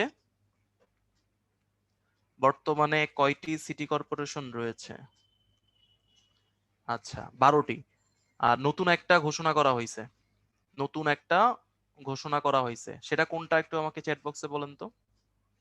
ফরিদপুর। পদ্মা না, পদ্মা কিন্তু বিভাগ, পদ্মা হলো নবম বিভাগ, আর ফরিদপুর হলো 13তম সিটি কর্পোরেশন। বাট এগুলো এখনো উত্থাপিত না, এখনো ডিক্লেয়ার করছে আর কি, এখনো প্রতিষ্ঠিত হয় নাই। তাহলে ফরিদপুর হবে 13 নম্বর সিটি কর্পোরেশন, নবম বিভাগ হবে কোনটা, পদ্মা, ফরিদপুরকে কেন্দ্র করে। আর আমি যদি বলি 65তম জেলা, এটাও কিন্তু আমরা বলছিলাম নতুন যে জেলাটা হবে বা ডিক্লেয়ার করা হয়েছে, 65 নাম্বার জেলা কোনটা ছিল বলুন তো একটু চ্যাট বক্সে আমাকে। ভৈরব। Very good. তাহলে এগুলো আমরা একটু একসাথে জেনে নিলাম আর কি। তো প্রশ্নটা আমি যেটা করতে যাচ্ছিলাম যে ঢাকা চট্টগ্রাম ছাড়া বাকি যে সিটি কর্পোরেশন গুলোর মেয়র তারা কোন পদমর্যাদার, এটা একটু বের করবেন। যে ঢাকা চট্টগ্রাম ছাড়া বাকি যে সিটি কর্পোরেশনের মেয়ররা থাকবেন তারা অবশ্যই মন্ত্রী পদমর্যাদার না, আর একটু কম হবে, তারা কোন পদমর্যাদার। তো এটা কোথায় পাবেন আমি একটু বলে দিই, এটা হলো ডাব্লিউপি তে পাবেন। WOP, what is WP? Warrant of precedence. অনেকে বলে প্রেসিডেন্ট, এটা আসলে প্রেসিডেন্ট না, প্রেসিডেন্স। বাংলাদেশের কিন্তু একটা ওয়ারেন্ট অফ প্রেসিডেন্স আছে, এটা শিখে ফেলবেন। এখানে কে কোন পদমর্যাদার, কার অবস্থান আগে কার অবস্থান পরে সেটা লেখা আছে, ঠিক আছে? এটা শুরুতে হলো রাষ্ট্রপতি, দেন প্রধানমন্ত্রী, তারপরে হলো স্পিকার, এভাবে 20-22 অনেকগুলো আছে, এটা একটু শিখে রাখবেন। ওয়ারেন্ট অফ প্রেসিডেন্সটা শিখবেন, তাহলে আসলে বুঝতে পারবেন পদমর্যাদাগুলো, বুঝতে পারবেন খুব ভালো মতো। এবং যেহেতু আপনারা বিসিএস ক্যাডার হতে যাচ্ছেন, বিসিএস ক্যাডার হয়ে কত নম্বর পদে যাওয়া যায় সেটাও জানতে পারবেন। এটা হলো মন্ত্রী পরিষদ সচিব, সর্বোচ্চ পোস্ট যেটা, সেটা হলো 12 নম্বরে। এবং উনি আসলে 3 বাহিনীর প্রধান, যারা আর কি জেনারেল, ওদের পদমর্যাদার সমান। তো এটাও আসলে জানতে পারবেন। এটা ইন্টারেস্টিং, ভালো লাগে আর কি, যে আপনি এই চাকরিটা করে জব, কিন্তু পড়াশোনা করে চাকরিটা পাচ্ছেন এবং এই চাকরি করে বাংলাদেশের প্রায় টপ পোস্টে চলে যাচ্ছেন। এটা ভালো লাগে, ভালো লাগার আসলে দেমাগের কিছু না, এটা ভালো লাগার একটা ব্যাপার। আচ্ছা, আমরা একটু পরবর্তীতে যাই।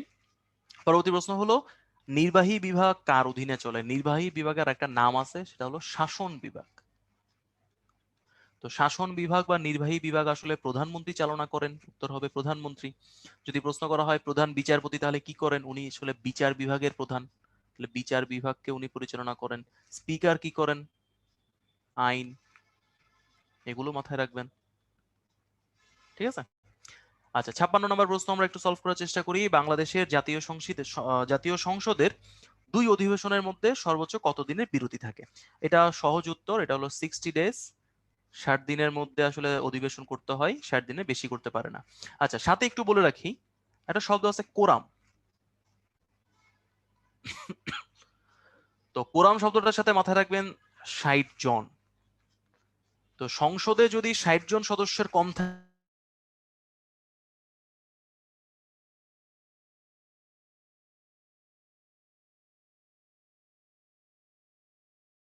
ন্যূনতম কতজন সদস্য থাকলে, কি প্রশ্ন করতেছি, ন্যূনতম কতজন সদস্য থাকলে কোরাম গঠিত হয় বা সংসদ অধিবেশন চালনা করা যায়? একটু আমাকে জানান তো সোহেল ভাই, আমার কথা কি শোনা যাচ্ছে? কোনো কিছু কি মিস হয়েছে? ভাইয়া শোনা যাচ্ছে। আচ্ছা, থ্যাংক ইউ। তাহলে কোরামের ব্যাপারটা বলছিলাম, 60%, 60 জন যদি থাকে সংসদের অধিবেশন চলে, 60 জনের কম হলে চলে না। তাই কোরাম শব্দটা জানবেন, সাথে কোরাম হওয়ার জন্য 60 জন লাগে, এটা একটু মাথায় রাখবেন। পরবর্তী প্রশ্ন, নারী ও শিশু নির্যাতন রোধে সরকারি হটলাইন নাম্বার জানার কথা 109, 999, এটা আসলে জরুরি সেবা, জাতীয় জরুরি সেবা, জাতীয় জরুরি সেবা। একটু আমাকে চ্যাট বক্সে জানান তো আমি ঠিক বলছি কিনা, 109 কিনা, একটু চ্যাট বক্সে আমাকে দ্রুত জানান, দ্রুত একটু চ্যাট বক্সে জানান আমার উত্তরটা ঠিক কিনা। 57 এর আনসার কি হবে একটু দ্রুত আমাকে জানান চ্যাট বক্সে। থ্যাংক ইউ, 109 সঠিক উত্তর। আচ্ছা, ধন্যবাদ। 58, কোয়েশ্চেন নাম্বার 58, এটা হলো আমাদের বাংলাদেশের সর্বশেষ প্রশ্ন, এরপর আমরা নৈতিকতায় চলে যাব। 58 এর প্রশ্ন হলো, জাতীয় স্মৃতিসৌধের ভিত্তিপ্রস্তর স্থাপন করেন কে? জাতীয় স্মৃতিসৌধের ভিত্তিপ্রস্তর স্থাপন করেন কে? এটা কিন্তু ডিজাইনারের কথা বলে নাই, উত্তর হবে বঙ্গবন্ধু শেখ মুজিবুর রহমান।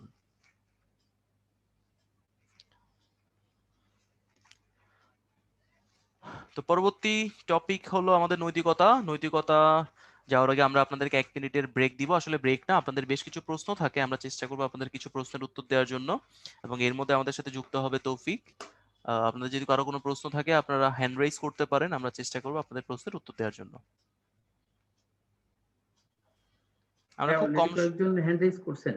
আমি হ্যাঁ কি হ্যাঁ, সুযোগ দিব? আমরা আরাফাত, আরাফাত ভাইয়া, আপনাকে পারমিশন দেয়া আছে, আপনি আনমিউট করে প্রশ্ন করতে পারেন। হ্যালো, আসসালামু আলাইকুম। ওয়ালাইকুম আসসালাম। জি, আমার একটা কোয়েশ্চেন ছিল। আমাদের যদি লিডার বোর্ড দেওয়া হতো তাহলে দেখতে পারতাম যে আমার পজিশনটা কত আরকি, বা কারা কত উপরে ছিল আরকি ফাইনাল যেই আপনার রেজাল্টের। পজিশন কি দেয়া হয় না সোহেল ভাই? একটু যদি অ্যাড করতেন, পজিশন কি দেয়া হয় না? ভাইয়া টোটাল পজিশনে হাইয়েস্ট মার্কটার জন্য ওই কাজ চলতেছে, খুব তাড়াতাড়ি হয়তো এটা সমাধান হয়ে যাবে। সফটওয়্যারে এই টিমে এটা নিয়ে কাজ করতেছে।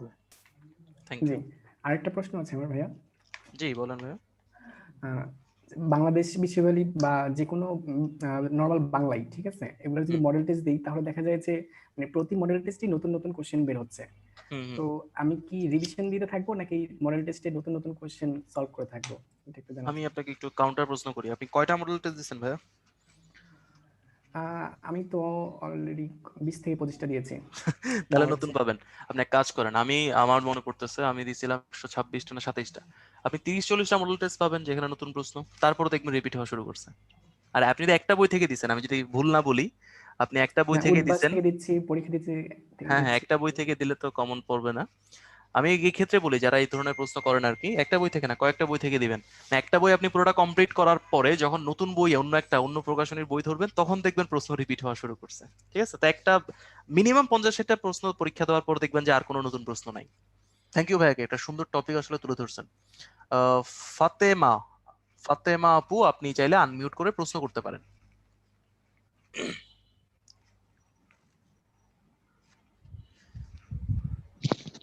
হ্যালো, আসসালামু আলাইকুম।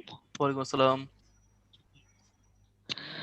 ভাইয়া, আমি আগের এক্সাম গুলো তো দিতে পারতেছি না, মানে প্র্যাকটিস করতে পারতেছি না, আর ক্লাসগুলো ডাউনলোড দিতে পারতেছি না। শুধু একটা পেরেছিলাম, এরপর আর যে সোহেল ভাইয়া আহ, একটু অ্যাড করেন আপুকে। আহ, আপু, আসলে আমাদের ক্লাসগুলা ডাউনলোড হবে না, ডাউনলোড অপশনটা হাইড করা আছে। আপনি চাইলে বারবার রিপিট ভিডিও বারবার রিপ্লে করে দেখতে পারবেন। আশা করি বুঝতে পারছেন। আর কোনো কোশ্চেন? মেহেদি ভাইয়া, আপনি চাইলে প্রশ্ন করতে পারেন। মেহেদি ভাইয়া। মেহেদী ভাই শুনতে পাচ্ছেন? আচ্ছা আমরা একটু ফাস্ট করি, পরবর্তীতে নাইম। নাইম ভাইয়া আপনি চাইলে প্রশ্ন করতে পারেন। আসসালামু আলাইকুম ভাইয়া, আমার ওয়ালাইকুম আসসালাম। একটা সাজেশন, সেটা হচ্ছে যেটা ধারণা করি যে প্রায় বোধহয় 400 থেকে 500 প্রশ্নের একটা সেট থেকে আমাদের এই পরীক্ষা নেওয়া হচ্ছে। সলভ জি জি। ক্লাসগুলোতে দেখা যায় যে আসলে 50 থেকে 60টার বেশি প্রশ্ন সলভ করার সুযোগ হয় না।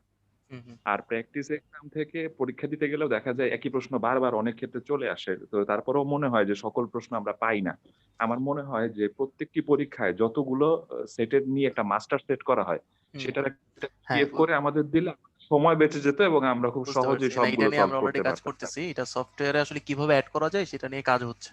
তো আমাদের সর্বশেষ টেকনিক, যদি সফটওয়্যার আমরা অ্যাড করতে না পারি আমরা গ্রুপে দিয়ে দেব। সো এটা হয়ে জি, যাবে, এটা চিন্তা কারণ করবেন না ভাইয়া।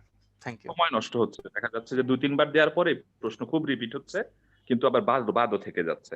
ধন্যবাদ ভাইয়া। থ্যাংক ইউ ভাইয়া। আচ্ছা আমরা লাস্ট কি আরেকটা নিব সোহেল ভাইয়া, নাকি ক্লাস শুরু করে হ্যাঁ, দিবেন? চাইলে নিতে পারেন ভাই, অসুবিধা নেই। আচ্ছা তাহলে আমরা পরবর্তীতে মেহেদী ভাইয়া তো বলছে, আরেকজনকে সুযোগ দেই। তানজিলা আক্তার আপনি চাইলে প্রশ্ন করতে পারেন। তানজিলা আক্তার আপনাকে পারমিশন দেওয়া আছে, আপনি প্রশ্ন করতে পারেন।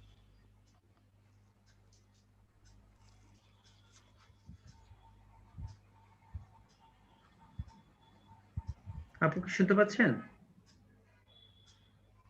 রেইজ হ্যান্ডটা ক্যান্সেল করে দিচ্ছি। মনে হয় জি আপু নেটওয়ার্কের বলেন। সমস্যা।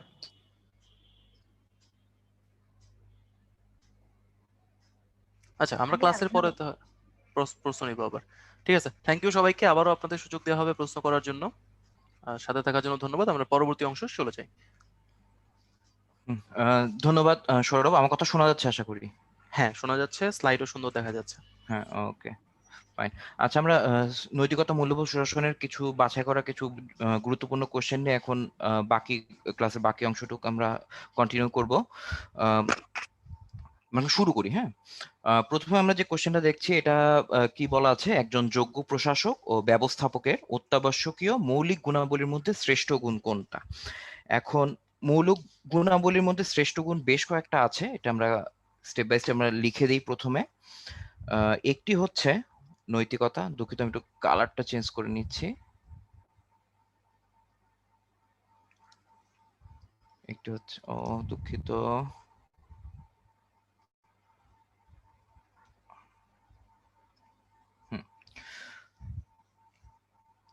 একটি হচ্ছে নৈতিকতা, তারপর আছে দায়িত্বশীলতা,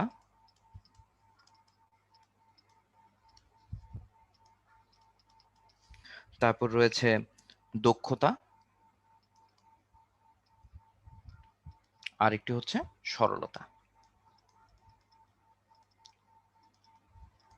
কাজে বুঝতে পারছেন এখানে হচ্ছে যোগ্য প্রশাসকের মৌলিক গুণাবলীর মধ্যে শ্রেষ্ঠ গুণ এখানে তাহলে কমন পড়লে হচ্ছে নৈতিকতা।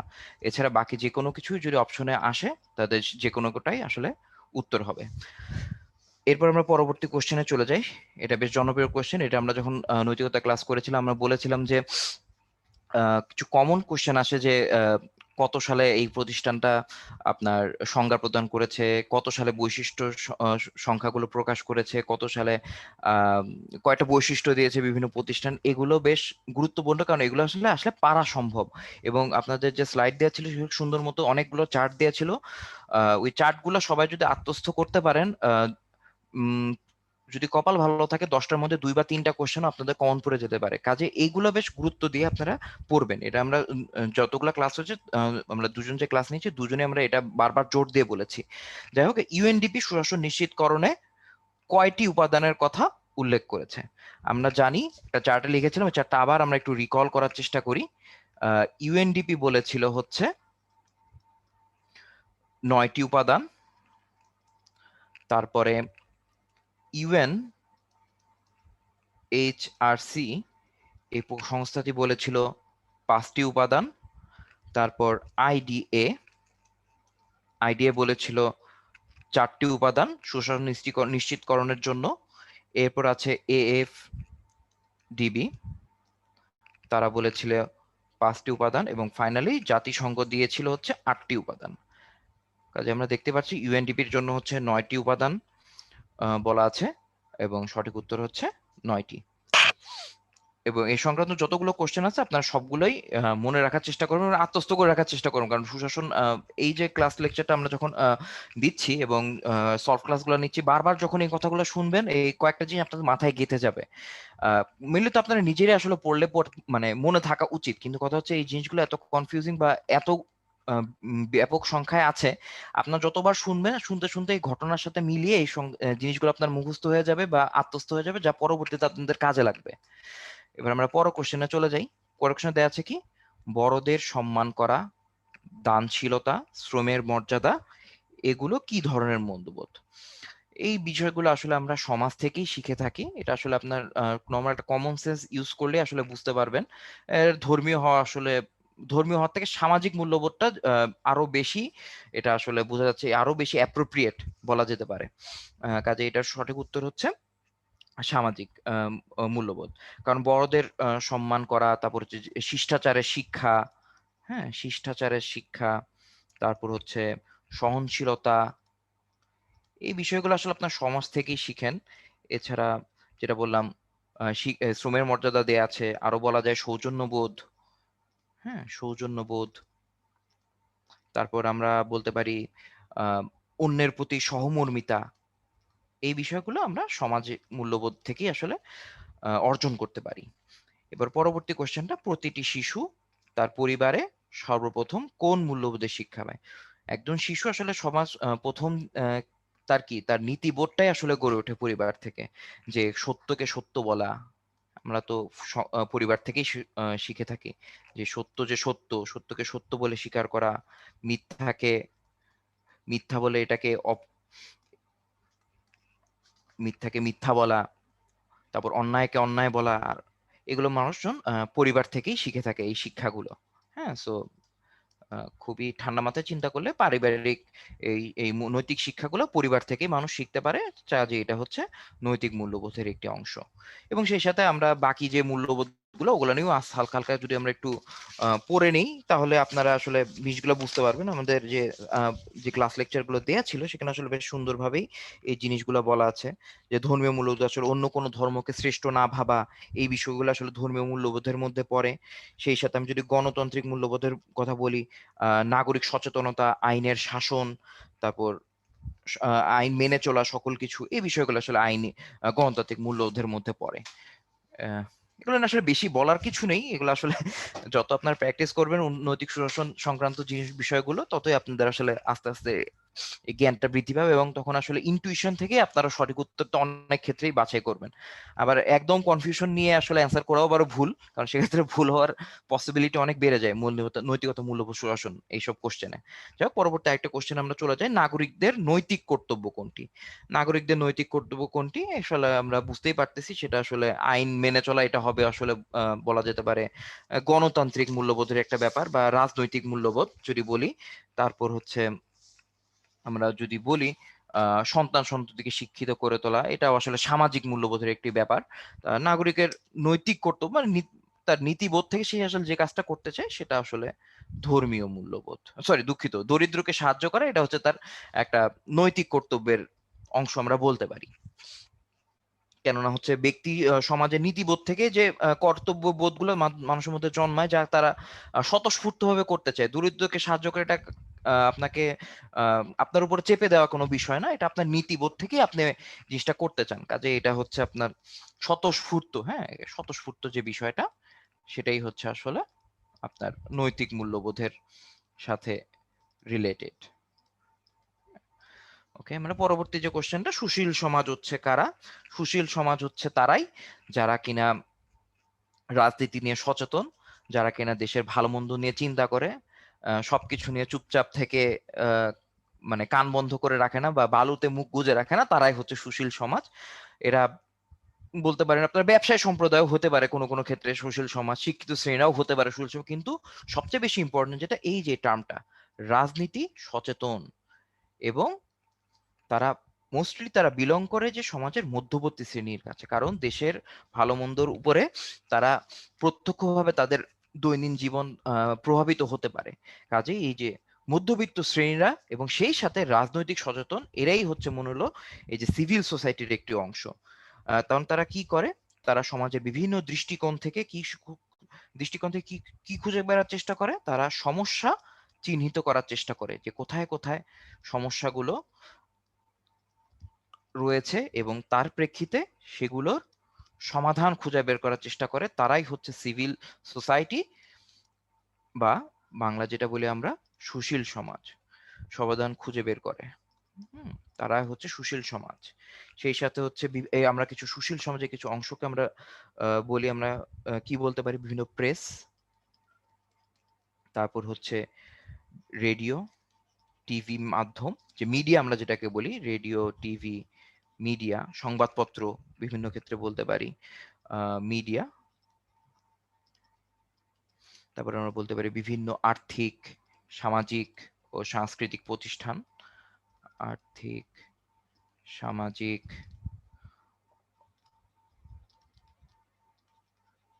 অর্থনৈতিক প্রতিষ্ঠান, এগুলো হচ্ছে সুশীল সমাজের অংশ। এবং তারা কি করে, তারা এই বিভিন্ন এই ব্যক্তিগণ তারা বিভিন্ন এই সব সংস্থার সাথে যুক্ত থেকে তারা মুখপাত্র হিসেবে যে বক্তব্য প্রকাশ করেন, তাই আসলে ফাইনালি কি গঠন করতে হেল্প করে, জনমত।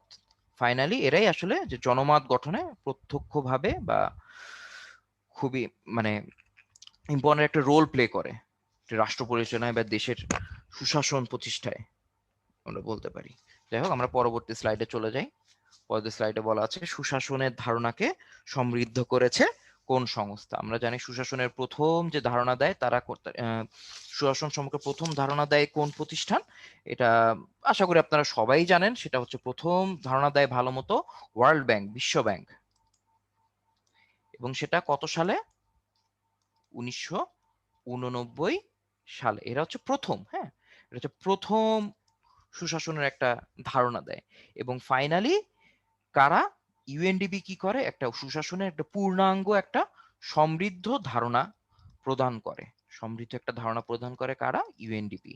এবং সেটা কত সালে, আশা করি আপনারা অনেকেই পারেন বা সবাই পারেন আসলে, কারণ এটা আমরা খুব ভালো মতোই পড়ানো হচ্ছে, 1997 সালে। এবং এটা খুব ইম্পর্টেন্ট একটা কোয়েশ্চেন। হ্যাঁ, যাই হোক, পরবর্তী কোশ্চেনে চলে যায়, রাজনৈতিক চেতনা থেকে কি তৈরি হয়। রাজনৈতিক চেতনা থেকে কি তৈরি হতে পারে, রাজনৈতিক চেতনা থেকে এখানে যদি আমরা চিন্তা করি, রাজনৈতিক চেতনা যত ভালো হয় সেখান থেকে আসলে দিন শেষে জাতীয় ঐক্যটাই মেইনলি গড়ে ওঠে। কারণ রাজনৈতিক যদি একটি মানে কি বলা যায়, একটা ভালো সমৃদ্ধ বা দেশের ভালো চায় এরকম যদি একটা রাজনৈতিক চেতনা সবার মধ্যে গড়ে ওঠে, সেখান থেকে আসলে দিন শেষে জাতীয় ঐক্যই গঠিত হয়, যারা সবাই দেশের ভালো নিয়েই শুধু চিন্তা করবে। কাজেই আমরা বলতে পারি রাজনৈতিক চেতনা থেকে জাতীয় ঐক্য সৃষ্টি হয়। কারণ কি, রাজনৈতিক দলগুলো যদি বৃহত্তর জাতীয় স্বার্থের ভিত্তিতে, যদি বলি বৃহত্তর জাতীয় স্বার্থ, এটাকেই যদি প্রাধান্য দেয়, বৃহত্তর জাতীয় স্বার্থকে যদি কোনো একটি রাজনৈতিক দল যদি প্রাধান্য দেয়, তাহলে আমরা জানি সেখান থেকে আপনার কি বলা যেতে পারে, কোনো সংকীর্ণ বা এক ধর্ম বর্ণ ভিত্তিক কোনো আপনার ওই কোনো মনোভাব গড়ে উঠবে না। ফলে সেখান থেকে আসলে দিন শেষে একটা ভালো মানের জাতীয় ঐক্যই গড়ে ওঠে, যেখানে সবাই দেশের ভালো মন্দ নিয়েই চিন্তা করবে। কাজে রাজনৈতিক চেতনা থেকে কি তৈরি হয়, জাতীয় ঐক্য। অর্থনৈতিক ঐক্য হওয়ার কোনো প্রশ্নই আসে না, অর্থনৈতিক স্বাধীনতা, অর্থ রিলেটেড কিছু আসবে না রাজনৈতিকের সাথে। কাজেই আসলে এটা জাতীয় ঐক্যই হবে। সামাজিক ঐক্যের সাথে আসলে রাজনীতির সাথে সামাজিক সরাসরি ভাবে বলা যায় না। সো এটা হচ্ছে মোস্ট অ্যাপ্রোপ্রিয়েট অ্যান্সার, এবং এটা মানে পুরোপুরি সঠিক উত্তর। পরবর্তী কোশ্চেন আমরা চলে যাই, নিচের কোনটি মানুষ পরিবার থেকে অর্জন করে থাকে। এটা নিয়ে হালকাভাবে আগেও বলে এসেছি যে কোনটা উচিত অনুচিত সেটা আসলে মানুষ পরিবার থেকে জেনে নেয়। সঠিকভাবে বলতে পারছি, এটা আসলে নৈতিক মূল্যবোধ। কারণ শিশু তার পরিবারের মধ্যেই প্রথম নৈতিকতা আর মূল্যবোধ দুইটার জ্ঞান মানুষ পরিবার থেকেই শিখে আসে।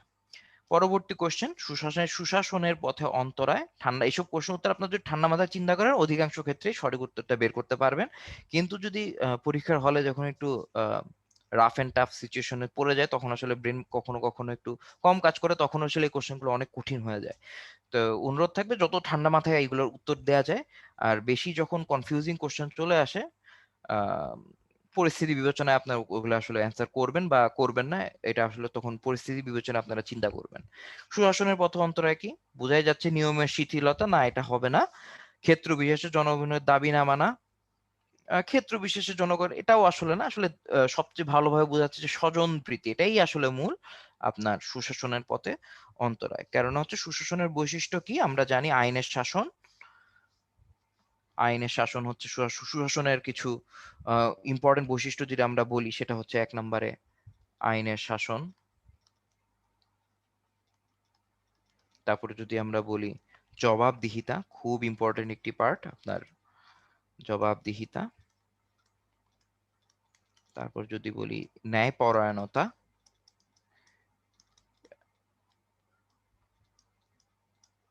এগুলো হচ্ছে খুব ইম্পর্টেন্ট কিছু বৈশিষ্ট্য, এবং এগুলোর পাশে প্রতিবন্ধক হচ্ছে কি আপনার হচ্ছে স্বজনপ্রীতি। এগুলোর পিছে আপনার বাধা, হ্যাঁ বাধা, এগুলোর পিছে বাধা কি? স্বজনপ্রীতি। কারণ স্বজনপ্রীতির কারণে কি হতে পারে, আপনার অযোগ্য ব্যক্তি, হ্যাঁ অযোগ্য ব্যক্তি আপনার অযোগ্য ব্যক্তিরা আপনার দায়িত্বে চলে আসে। কাজেই এর কারণে অবশ্যই আমরা বুঝতে পারছি সুশাসনের বাধাগ্রস্ত হয়। পরবর্তী কোশ্চেন চলে যায়, সুশাসন শব্দটি প্রথম কোন সংস্থা চালু করে? আমরা খুব ভালো মতোই আমরা বলে দিচ্ছি একটু আগে, সেটা হচ্ছে ওয়ার্ল্ড ব্যাংক, বিশ্ব ব্যাংক। কত সালে দেয়? 1989 সালে সর্বপ্রথম এই ওয়ার্ডটি উচ্চারণ করে, সুশাসন ওয়ার্ডটা। আর ফাইনালি পূর্ণাঙ্গ যে সংজ্ঞাটা প্রদান করে কারা, বা পূর্ণাঙ্গ ভাবে একটা সুশাসনের একটা ব্যাখ্যা দেয় কে? ইউএনডিপি। এটা আমরা একটু আগেই বলে ফেলেছি, সেটা হচ্ছে 1997 সালে। পরবর্তী কোশ্চেন, সাধারণ দৃষ্টিতে মূল্যবোধ কত প্রকার? সুন্দর মতো যে আমাদের যে রেফারেন্স বই আছে এখানে সুন্দর মতো দেওয়া আছে, সাধারণ দৃষ্টিতে মূল্যবোধ হচ্ছে 5 প্রকার। হ্যাঁ 5 প্রকার।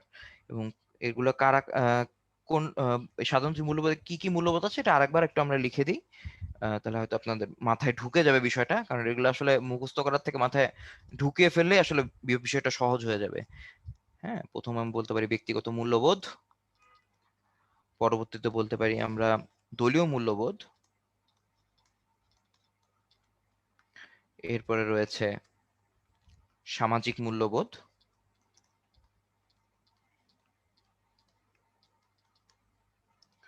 পরবর্তীতে বলতে পারি আমরা প্রাতিষ্ঠানিক মূল্যবোধ,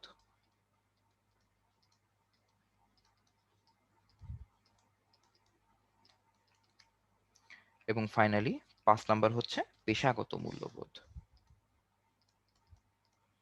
এগুলো হচ্ছে সাধারণ দৃষ্টিতে। হ্যাঁ সাধারণ দৃষ্টিতে আমরা আবার এটাকে একটু পয়েন্ট আউট করে, সাধারণ দৃষ্টিতে হচ্ছে এই 5 রকমের মূল্যবোধ রয়েছে।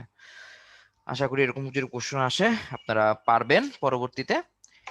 এরপর হচ্ছে আমরা যেটা কোশ্চেন নিয়ে আলোচনা করবো, সেটা হচ্ছে দায় মুক্তি অধ্যাদেশ জারি করা হয় কবে। একটু দায় মুক্তি নিয়ে একটু বলে রাখি যে আমরা একটু আগেও ক্লাসে যে সৌরভ ভাই আপনাদের বললো যে ইন্ডেমনিটি নিয়ে আসলে কিছু কথা বলেছিল, যে প্রথম যে ইন্ডেমনিটিটা করা হয় যে 1975 সালে, এটি করা হচ্ছে খন্দকার মোস্তাক, এটা বলেই রেখেছিল। এটা কি করেছিল, যে বঙ্গবন্ধুর যে হত্যাকাণ্ড যে করা হয় এবং এই খুনির বিচার জানি না করা যায়, তাদেরকে এই খুনের থেকে বাঁচানোর জন্য যে অধ্যাদেশটা ইমডেনিটি, মানে ইমডেনিটি মানে হচ্ছে আপনার হচ্ছে দায় মুক্তি। হ্যাঁ ইমডেমনিটি, এটা প্রথমে করা হয়, এটা প্রথম দায় মুক্তি করা হয় 1975 সালে, যেটা বললাম। এটা হচ্ছে খন্দকার মোস্তাক করে, পরবর্তীতে 86 সালে করে। 86 সালে এক্সাক্ট ডেটটা যদি আমি একটু মনে করার চেষ্টা করি, ভুলও হতে পারে, আমরা কাইন্ডলি আশা করি ভুল না, 10 নভেম্বর মোস্ট প্রবাবলি। সেটা হচ্ছে আপনার এরশাদ করে। এরশাদ হচ্ছে তার সময় যেসব সামরিক শাসন চলাকালে যেসব কার্যাবলী করেছে, সেগুলোকে আইনগত একটা দায় মুক্তি দেওয়ার জন্য দ্বিতীয় আপনার ইন্ডেমনিটি বা দায় মুক্তি বিধান করা হয়। এটা হচ্ছে দ্বিতীয়। এবং পরবর্তীতে হচ্ছে ফাইনালি হচ্ছে 2003 সালে আপনার যেটা করা হয়, 2003 সালে হচ্ছে তৃতীয় যে দায় মুক্তিটা দেয়, এটা আসলে মেইনলি করা হয় কি আপনার হচ্ছে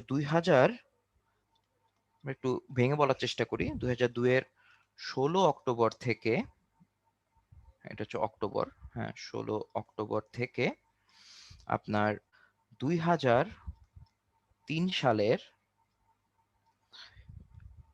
9 জানুয়ারি পর্যন্ত অপারেশন ক্লিন হার্টের নামে যে আর কি বিএনপি শাসন সরকারের যে যৌথ অভিযান চালু করা হয়, যে অপারেশন ক্লিন হার্ট, হ্যাঁ একটা নাম শুনে আছি আমরা, অপারেশন ক্লিন হার্ট।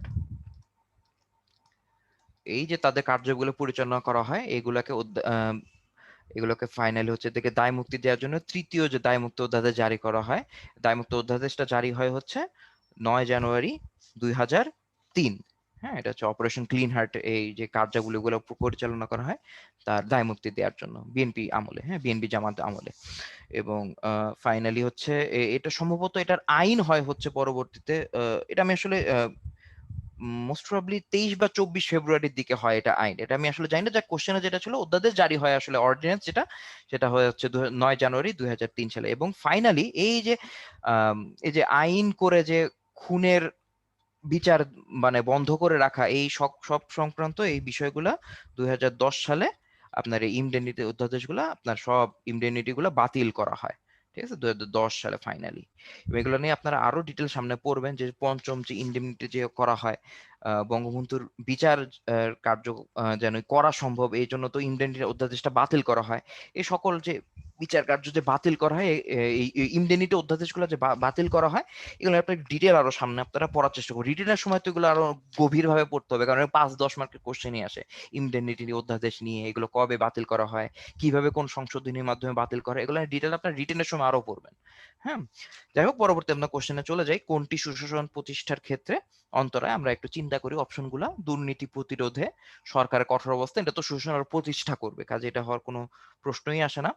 প্রচার মাধ্যমের উপর বিধিনিষেধ না, তার মানে প্রচার মাধ্যমগুলোর সঠিক আপনার বাক স্বাধীনতা রয়েছে, এটা তো তাহলে ভালো, এটা তো আর সুশাসন প্রতিষ্ঠা আরো হবে।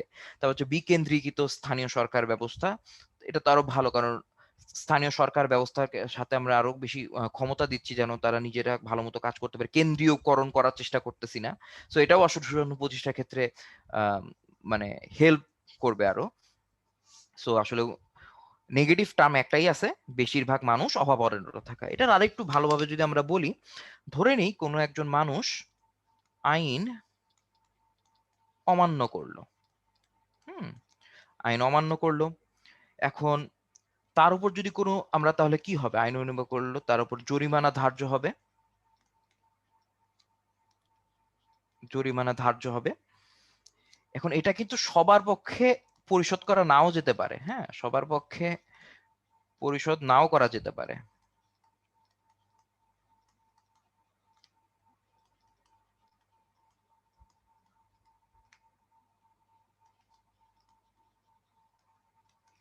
তো তাহলে কি হবে? এই কারণে আসলে সুশাসন প্রতিষ্ঠা আসলে বাধাগ্রস্ত হবে। এখন সবার মধ্যে যদি প্রপার একটা মানে অভাব অনটন না থাকে, আসলে সেক্ষেত্রে আসলে আহ, সঠিকভাবে আর কি জরিমানা সবার ক্ষেত্রে ধার্য করাও সম্ভব হবে। সেই সাথে হচ্ছে যত বেশি অভাব কম থাকবে তত সুশাসন প্রতিষ্ঠা, কারণ সকলে বেশি আরো মেনে চলবে আইন আরো বেশি, সেক্ষেত্রে সুশাসন প্রতিষ্ঠা আরো বেটার হবে। আর সহজভাবে বলতে গেলে বাকি সবগুলো আসলে নেগেটিভ টার্ম, পজিটিভ টার্ম, শুধু নেগেটিভ টার্ম একটাই আছে, সেটাই হচ্ছে মানে সুশাসন প্রতিষ্ঠায় বাধা। ওকে, পরবর্তী একটা কোশ্চেনে যাই। এই টাইপের আউট অফ নো হেয়ার অনেক কিছু কঠিন কোশ্চেন আপনারা নৈতিকতা মূল্য সুশাসনের প্রশ্নে ফেস করবেন। এমন হতে পারে যে 10টি নৈতিকতা সুশাসনের প্রশ্নে 8টাই আসবে এরকম কঠিন কঠিন আউট অফ নো হেয়ার নতুন নতুন কিছু প্রশ্ন। যেমন এটাও একটা বলা যেতে পারে, যদি এটা আসলে বইয়ে আছে, কাজে সেই ক্ষেত্রে আসলে এটা বেশ সহজ, কিন্তু এর বাইরেও কিছু কঠিন প্রশ্ন চলে আসে কিন্তু নৈতিকতা সুশাসনে। যেমন এখানে বলা আছে কি, অ্যালান বলের মতে কয়টি উপায়ে আমলাতন্ত্রের ক্ষমতাকে নির্ণয় করা যায়। অ্যালান বল তার একটা বই আছে, তার বইটার নামটা আমি একটু লিখে দিই, আসতে পারে যে নিচের বইটি কার লেখা, মডার্ন পলিটিক্স অ্যান্ড গভর্নমেন্ট। বইটি কে লিখেছেন? বইটি লিখেছেন হচ্ছে মিস্টার অ্যালান বল। হ্যাঁ, তার এই বইতে তিনি আসলে লিখেছেন হচ্ছে রাষ্ট্রবিজ্ঞান চর্চার সুচালা লগ্ন থেকে যে রাজনৈতিক প্রতিষ্ঠানে শ্রেণী বিভাগের একটা প্রচেষ্টা সবসময় লক্ষ্য করা গেছে, সেটা বলেছেন। এবং এরই আপনার হচ্ছে বিভিন্ন সরকারি কাঠামো আর রাজনৈতিক প্রতিষ্ঠানের বিভিন্ন সাদৃশ্য বৈসাদৃশ্য নিয়ে তিনি এই বই আলোচনা করছেন। এবং ফাইনালি এই বিষয়গুলোর একটা বলেছেন যে এর প্রেক্ষিতে হচ্ছে এই বিষয়গুলোর একটা সমালোচনামূলক মূল্যায়ন করা যেতে পারে। এবং সে ফাইনালি বলেছেন হচ্ছে এই যে 4টি উপায়, এই 4টি উপায় হচ্ছে আপনার আমলাতন্ত্রের ক্ষমতাকে নিয়ন্ত্রণ করা যায়। এটা আপনারা মুখস্থ রাখতে পারেন, পরীক্ষা আসতে পারে, যদি আসে ঠান্ডা মাথায় দাগিয়ে দিবেন 4। ওকে, আমরা পরবর্তী কোশ্চেনে চলে যাই, আমাদের আর বেশি নেই। পরবর্তী কোশ্চেন হচ্ছে কোন মূল্যবোধ থেকে রাষ্ট্রে মানুষকে আহ, পারস্পরিক সুখ দুঃখে একে অপরের পাশে দাঁড়াতে হবে? কোন মূল্যবোধ থেকে আপনার হচ্ছে মানুষ ফিল করবে কি একজন আরেকজনের পাশে দাঁড়াতে হবে? এটা কোন মূল্যবোধ থেকে আসবে? এটা আসবে হচ্ছে আপনার গণতান্ত্রিক মূল্যবোধ থেকে। কারণ কি? আহ, আমরা জানি গণতান্ত্রিক, আমরা সবসময় ভাবতে হবে যে আমরা হচ্ছে সকলের তরে সকলে, আমরা প্রত্যেকে মোরা পরের তরে। এই গণতান্ত্রিক মূল্যবোধের মাধ্যমে মানুষ আসলে পরস্পরের সুখে দুঃখে একে অপরের পাশে দাঁড়াতে পারে। এই পরের কোশ্চেন আমরা চলে যাই। পরের কোশ্চেন একটি সহজ কোশ্চেন, সেটা কি বলেছে, কোনটি ধর্মীয় মূল্যবোধের উদাহরণ? খুবই সহজ, সকল ধর্মের প্রতি শ্রদ্ধা জ্ঞাপন। কারণ আমরা বলে এসেছি আগে যে আপনার সকল ধর্মের প্রতি শ্রদ্ধা জ্ঞাপন, অপরের অন্য ধর্মমতকে সহ্য করা বা শ্রদ্ধা করা, তারপরে অন্য কারো ধর্ম প্রচারে